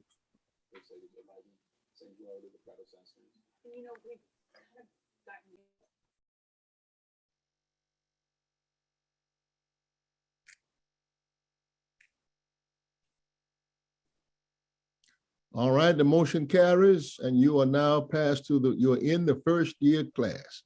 All right, God bless you. Make full proof of your ministry. All right, please proceed with the report. Class on first year studies. Delshawn Waller, age 53, education, a BS from the Florida Memorial University in Miami, Florida. Church membership at Evangelist Chapel in Houston with the Reverend Brenda Johnson as his pastor. He is seeking itinerant orders. He is the only person in that class, Bishop. Would you like to see him now? Brother Waller? Yes, sir. Okay. All right, I see you. You still feel called of God to preach the gospel? Definitely, sir. I mean, you really want to be a preacher in 2021? Yes, sir. And what you study to show yourself approved unto God, a work person needed not be ashamed, rightly dividing the word of truth. Yes, sir. And will you be governed by the doctrine and discipline of the A.M.E. Church? Yes, sir. All right. So the recommendation is? All right, y'all giving me a workout today. All right, the Texas Conference Board of Examiners recommends that Brother Delshawn Waller passed from the class on first year studies to the class on second year studies. All right, motion to accept the recommendation. Bishop Reverend Brenda Johnson, I move that we accept the recommendation. Reverend Mark Jackson, second. All right, moved by Reverend Johnson, second by Reverend Jackson. All in favor of the motion, let it be known in the voting booth.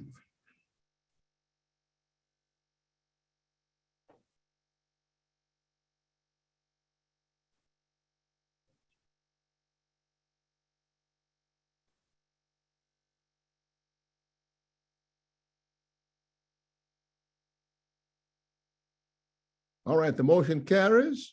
Congratulations, sir. All right. Next. Yes, sir.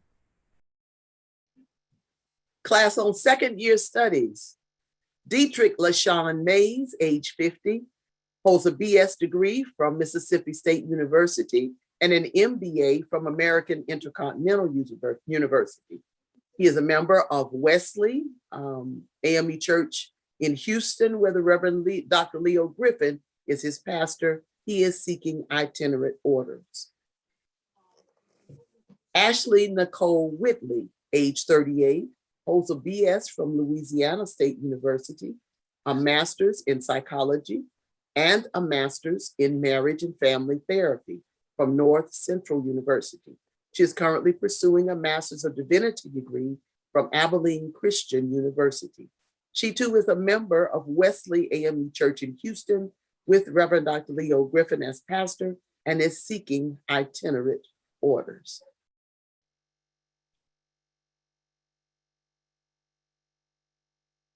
They're the only two? Yes, yes, sir. All right, let me meet them.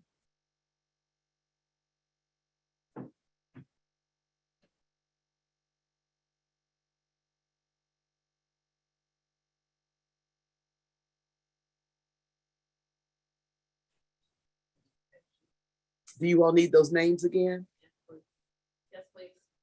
Oh, no, we have them. They just need to turn on their cameras and unmute.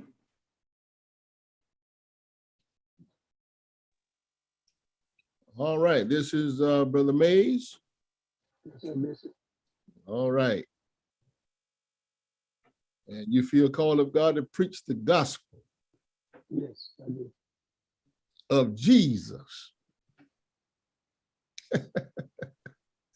And will you be governed by the discipline of the A.M.E. Church? Yes, sir. You're going to continue to study? Yes, sir. All right. Who is the other person? Ashley Whitley. All right, Sister Whitley. Bishop, she texts saying she's having some technical difficulties. She's on, she's trying to get her camera and audio device together. All right.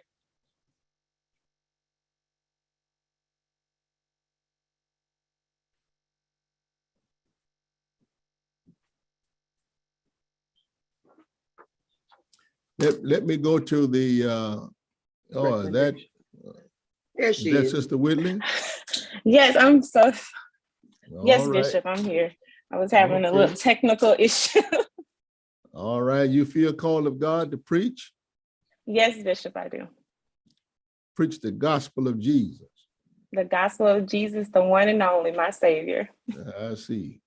And will you study to show yourself approved unto God? Yes, Bishop. And you will be governed by the doctrine and discipline of the A.M.E. Church. Yes, Bishop. All right. Now, where's North Central North University? Central University, it is in California. It's in California. Okay. All right. Okay. Recommendations?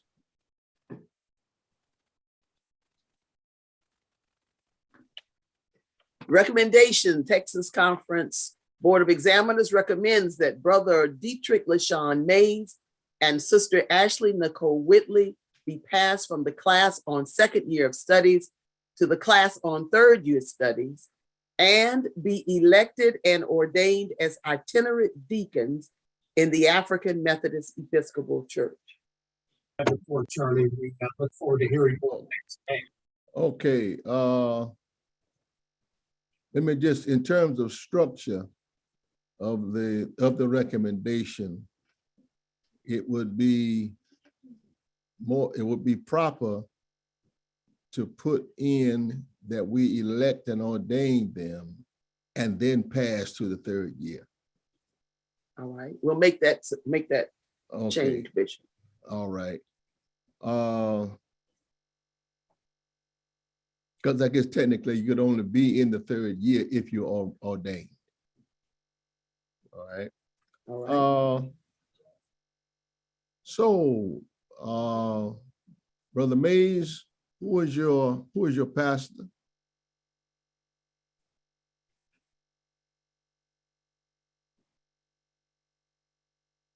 We don't hear you.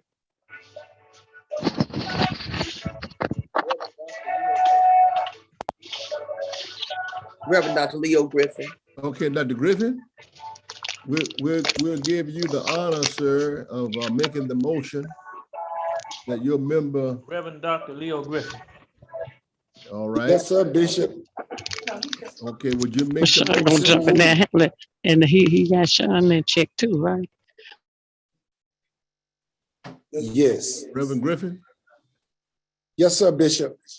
Okay, would you make the motion that Brother Mays, that we accept the recommendation of the Board of Examiners concerning Brother Mays, that he be elected and ordained an itinerant deacon and pass to the third year class? I so move, Bishop, we accept the recommendation of the board and Reverend Mays will pass on to the proper class. On to the third year and ordained itinerant deacon. And ordained an itinerant deacon. All right. Ava Parker, second the motion. Moved and second. All right. Let us now vote. All those in favor of that motion?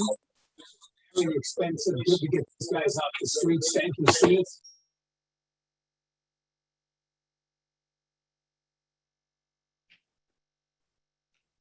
All right, and the motion carries. Thank you very much, and you are elected. All right. And now, Sister Whitley, who is your pastor? My pastor is the wonderful Reverend Dr. Leo Griffin. Reverend Dr. Leo Griffin. Amen. The wonderful. Bishop, yeah. I so move that we accept the recommendation of the board and elect Reverend Sister Whitney as a itinerant deacon. Ava Parker, second the motion. This is Reverend Nickelberry. All right, moved by Pastor Griffin, second by Pastor. Sister Ava Parker. Sister Ava Parker, second first. All right, and a second by Sister Ava Parker. And Presiding Elder, a third. And Presiding Elder Payne. Protesting short fossil All fuels. right. To catch the attention All in favor of the motion, please vote.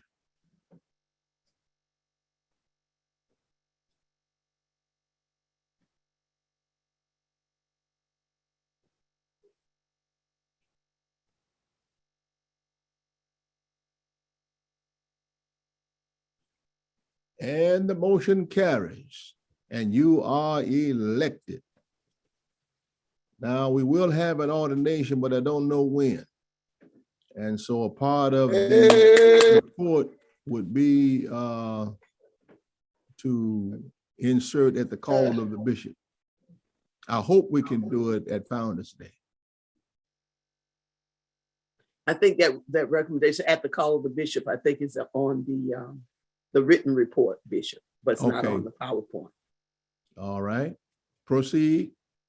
Third year class of study, the Reverend Dion Joseph Collins, age 30, holds a BS degree in chemistry from Prairie View University and an MS in chemistry from Prairie View as well.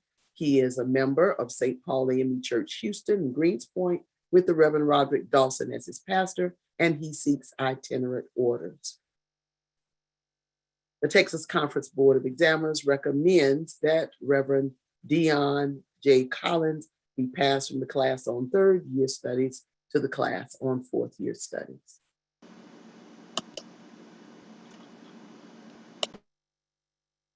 I'll accept the motion. Where's that? I'm looking for Reverend Collins. Reverend Collins. All right, Reverend, good morning. Good morning, Bishop. How are you doing? I'm doing great. Still want to be a preacher? Yes, sir. Will you be governed by the doctrine and discipline of the A.M.E. Church? Yes, sir. I most definitely will. And you will study to show yourself approved unto God? Yes, sir. All right, okay. And the recommendation is that you be passed to the third year, to the fourth year class? All right. That's good. I'd accept the motion that the recommendation be approved. Reverend Brooks made the motion in the chat. Okay, Reverend Brooks. Second that motion. Who seconds it? Presiding Elder Okoli. Okay, Presiding Elder Okoli seconds. All those in favor, let it be known in the chat, in the polls. vaccine.gov, by the way, considering that lost.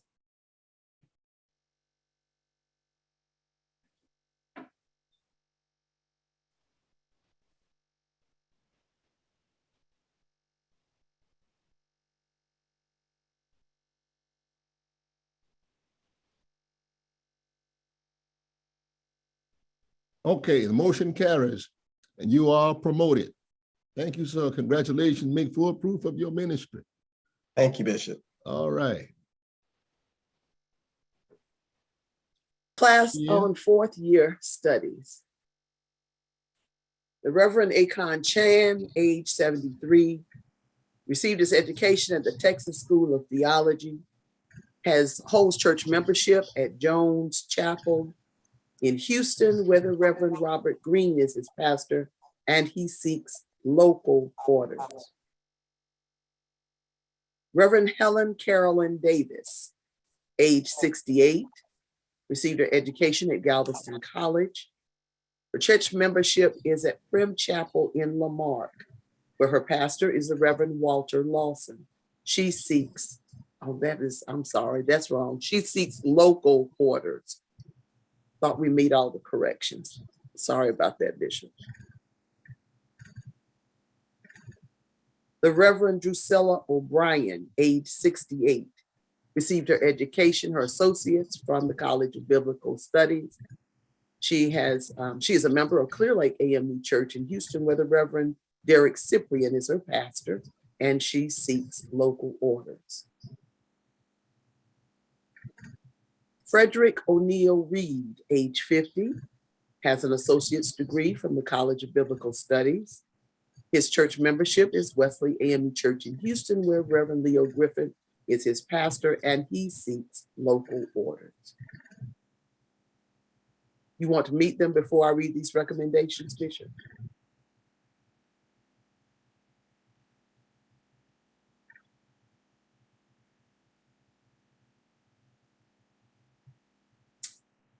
Bishop? Yeah, yes, Do you want to meet them first yes, before I read the recommendations? yes.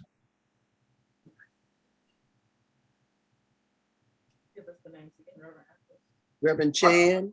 I've already pinned them. They just need to unmute and talk. Yes, sir. All right. All right. Good morning, sir. Good morning, sir. All right. You feel called of God to preach the gospel. Yes, sir. All right. And you're not going to give your pastor any trouble. No, sir. All right. Who's next? Good morning, Bishop Richardson. Yes. This is Reverend Reed. Just want to say good morning. All right, Reverend Reed. Good morning. You feel called of God to preach. Yes, sir. And you're not going to give the pastor any trouble as a local. No, sir, Bishop. All right. And who's next? Reverend Helen Davis and Reverend Drusilla O'Brien. Okay, Reverend Davis. Good morning, Bishop. Good morning. How are you? I'm good. How are you? Okay. You still feel called to preach the gospel? Yes, sir. And you're not going to give the pastor no trouble. Not at all. All right. And this Reverend O'Sullivan? Reverend O'Brien. O'Brien, I'm sorry. And you still feel called of God to preach the gospel of Jesus? Yes, sir, Pastor Bishop, I do.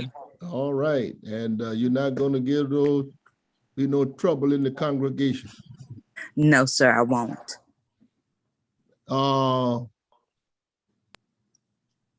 Dr. Echols? Yes. Are these the 5 persons? The 4. It's 4. 4. Okay. Yes, sir. 4. Thank you. All right. I'll accept a motion. We haven't made the recommendation yet.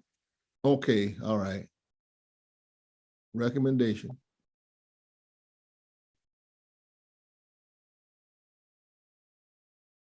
Texas Conference Board of Examiners recommends that Reverends Akon Chan, Helen Davis, Drusilla O'Brien, and Frederick Reed, having completed the 4th year of studies, be elected and ordained local elders at the call of the bishop at the request of their local congregations and be dismissed from the auspices of the Texas Conference Board of Examiners at the close of this 155th session of the Texas Annual Conference.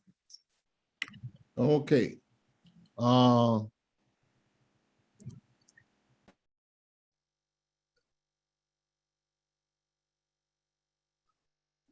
Okay, Reverend Chan, who is your pastor?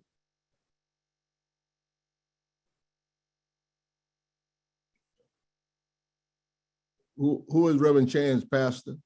Reverend Robert Green. Robert Green. All right, Reverend Reed, if you would make the motion. I so move for Dr. Chan to be ordained a local elder.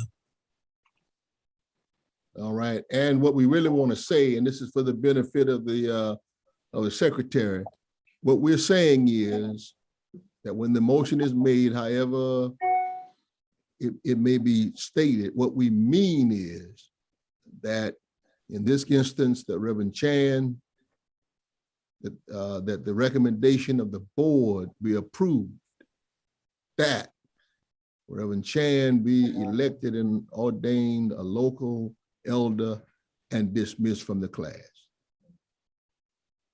All right, that has to be in there somewhere. So no matter how it's stated, that's what needs to be stated. That's for the record, it needs to be stated that way. All right, do we get a second? Reverend Mark Jackson, second. Moved in second.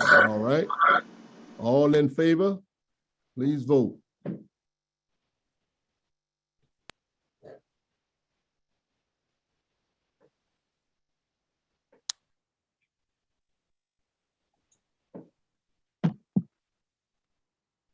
Okay, and the motion carries and you are elected. Reverend Chan. All right, local elder.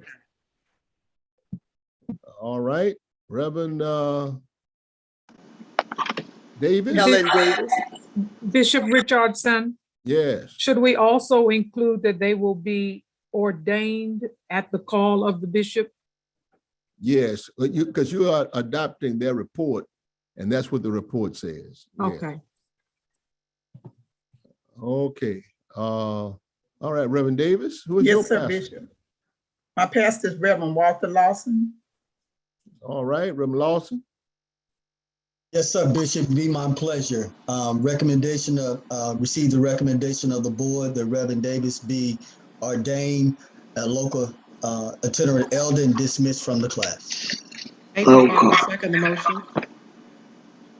Now, there's one other aspect of this motion, and I'm interrupting here now in parliamentary procedure, that you have to say for locals that they are elected for the congregation. In other words, there should be a letter in the process or something that says from their local church to the Board of Examiners, meaning the Texas Conference, that they be elected for that congregation.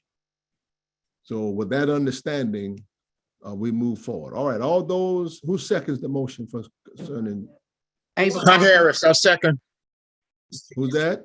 Hunt Harris, I second. All right, Reverend Harris seconds. All those in favor, please go to the polls.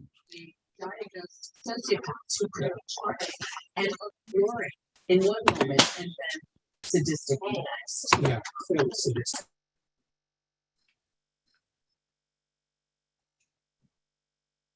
All right, the motion carries and you are elected. Congratulations.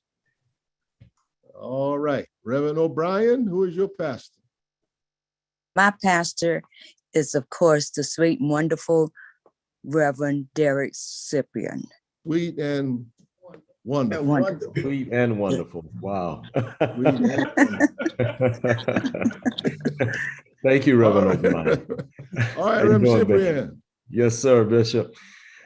I move that the recommendation of the Board of Examiners that Reverend Drusilla O'Brien be elected and ordained a local elder for the congregation of Clear Lake A.M.E. Church be accepted. All right, good. Thank you. Who seconds? Reverend Johnson seconds. Reverend Johnson, was that you?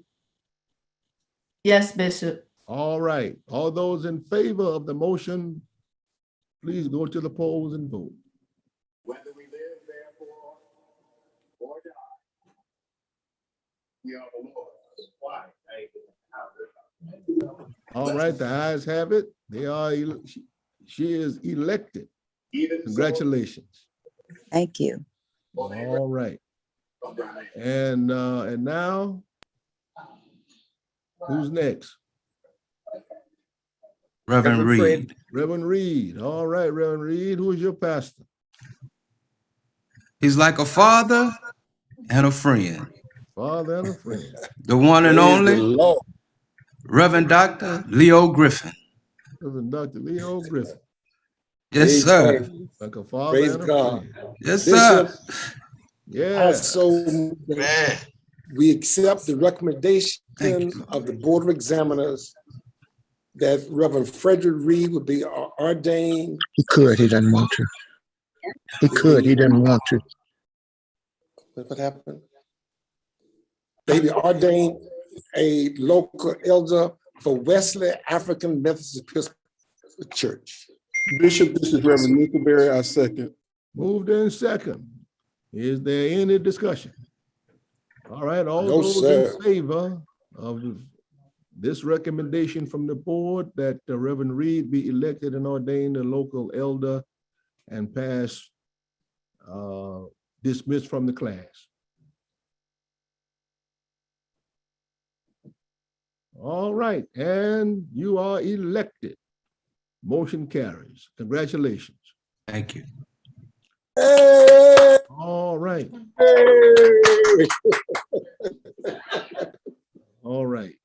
Okay, Reverend Eccles. We have just one other report to make. Itinerant deacons with outstanding requirements. The Texas Conference Board of Examiners encourages the Reverends Alonzo Edmonds, Oscar Green III, and Crystal Okoli to continue their educational progress toward completion of their Masters of Divinity degree. We look forward to their election and ordination as itinerant elders in the African Methodist Episcopal Church. And with this, we have concluded our report. Okay. All right, I'll accept the motion then that the report in its entirety be adopted. Reverend Hunt Harris, I so move. Second, Reverend Mark Jackson. All right, moved in second that the report in its entirety be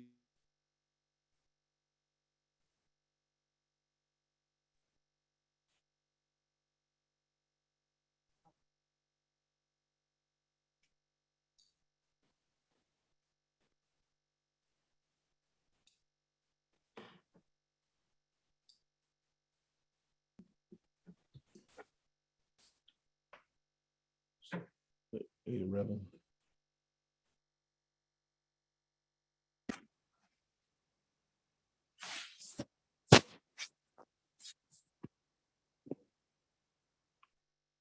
Have it, and the report is adopted in total. All right, thank you very much. Now, you had some recommendations regarding people who have been in the system for a while. They've completed their duties to the board. Do we have those names?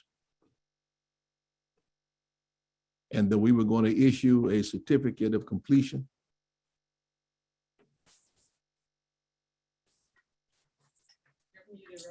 Dr. Eccles, you need to unmute. Okay, is that right? Yes. Did I get it right? Yes. All right. I'm sorry. I muted people I shouldn't have muted. The button's fine. All right. Those names for certificates: Reverend Alonzo Edmonds, Oscar Green III, and Crystal Okoli. Now, these are persons who've already been in the system for 4 years, and that is all they're waiting on now. Okay, so I would just ask if you would adjust your last recommendation to include that they be given a certificate of completion. Yes, sir. All right. There's nothing else to add to that. So thank you very much. And we are running a little bit behind. We are close to about 25 minutes behind schedule. And so at exactly 11:30, we'll begin our service. And we expect that service to last about an hour. And we will adjourn and come back at 1:30. We normally would have been coming back at 1 o'clock, but we'll come back at 1:30 after lunch and begin with the Ministerial Efficiency Committee and conference adjustments, and then the pastor's reports. All right, thank you very much. And we consider ourselves adjourned Bishop. for worship. Yes. I'm sorry, this is Helen Reed. Before we dismiss, is it proper for Reverend McLaughlin just to address you at this time? Yes. He's the one that's being supernumerated, transferring into the Texas Annual Conference.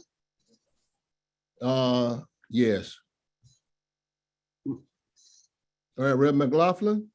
Unmute yourself.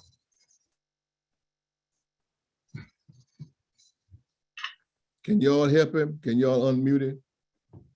All right, Reverend McLaughlin.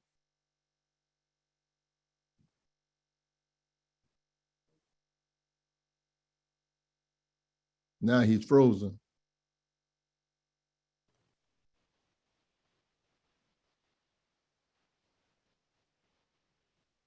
Okay, yeah, I he's think frozen. Reverend Nate is also on. Okay.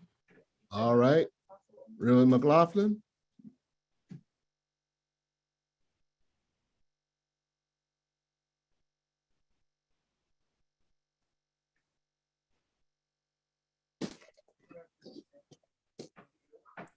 All right. All right, Reverend Natter, Dr. Theophilus Natter. I didn't know that was you. Good to see Bishop. you. Yes, sir. This is James McLaughlin. Yes, sir. I had technical difficulties earlier when it was my opportunity to speak. I'm seeking to come back to the 10th Episcopal District and meet my roll call. Okay, now where you coming from, Reverend McLaughlin? Yes, sir. I'm coming from the 12th Episcopal District. Now, you're already superannuated in that conference, right? In that, what conference were you in? The Tulsa, right now, Bishop, I can't pull up the exact conference I was in. Well, let me I retired in that conference. Okay, when did you retire? In 2012, November of 2012. My goodness. So it's almost been 10 years. Well, let me just say that ordinarily, a person who is superannuated does not transfer. What we can do is simply, you would still have to answer the role over there, but since you are here now, where are you living? Here in Houston, Bishop. In Houston, all right. Yes. We will permit you to answer the role for 12th District in whatever conference you were a member of then. So if it should ever come up, then the secretary of the conference here can say to the secretary of the conference there that we heard you answer the role here. Okay.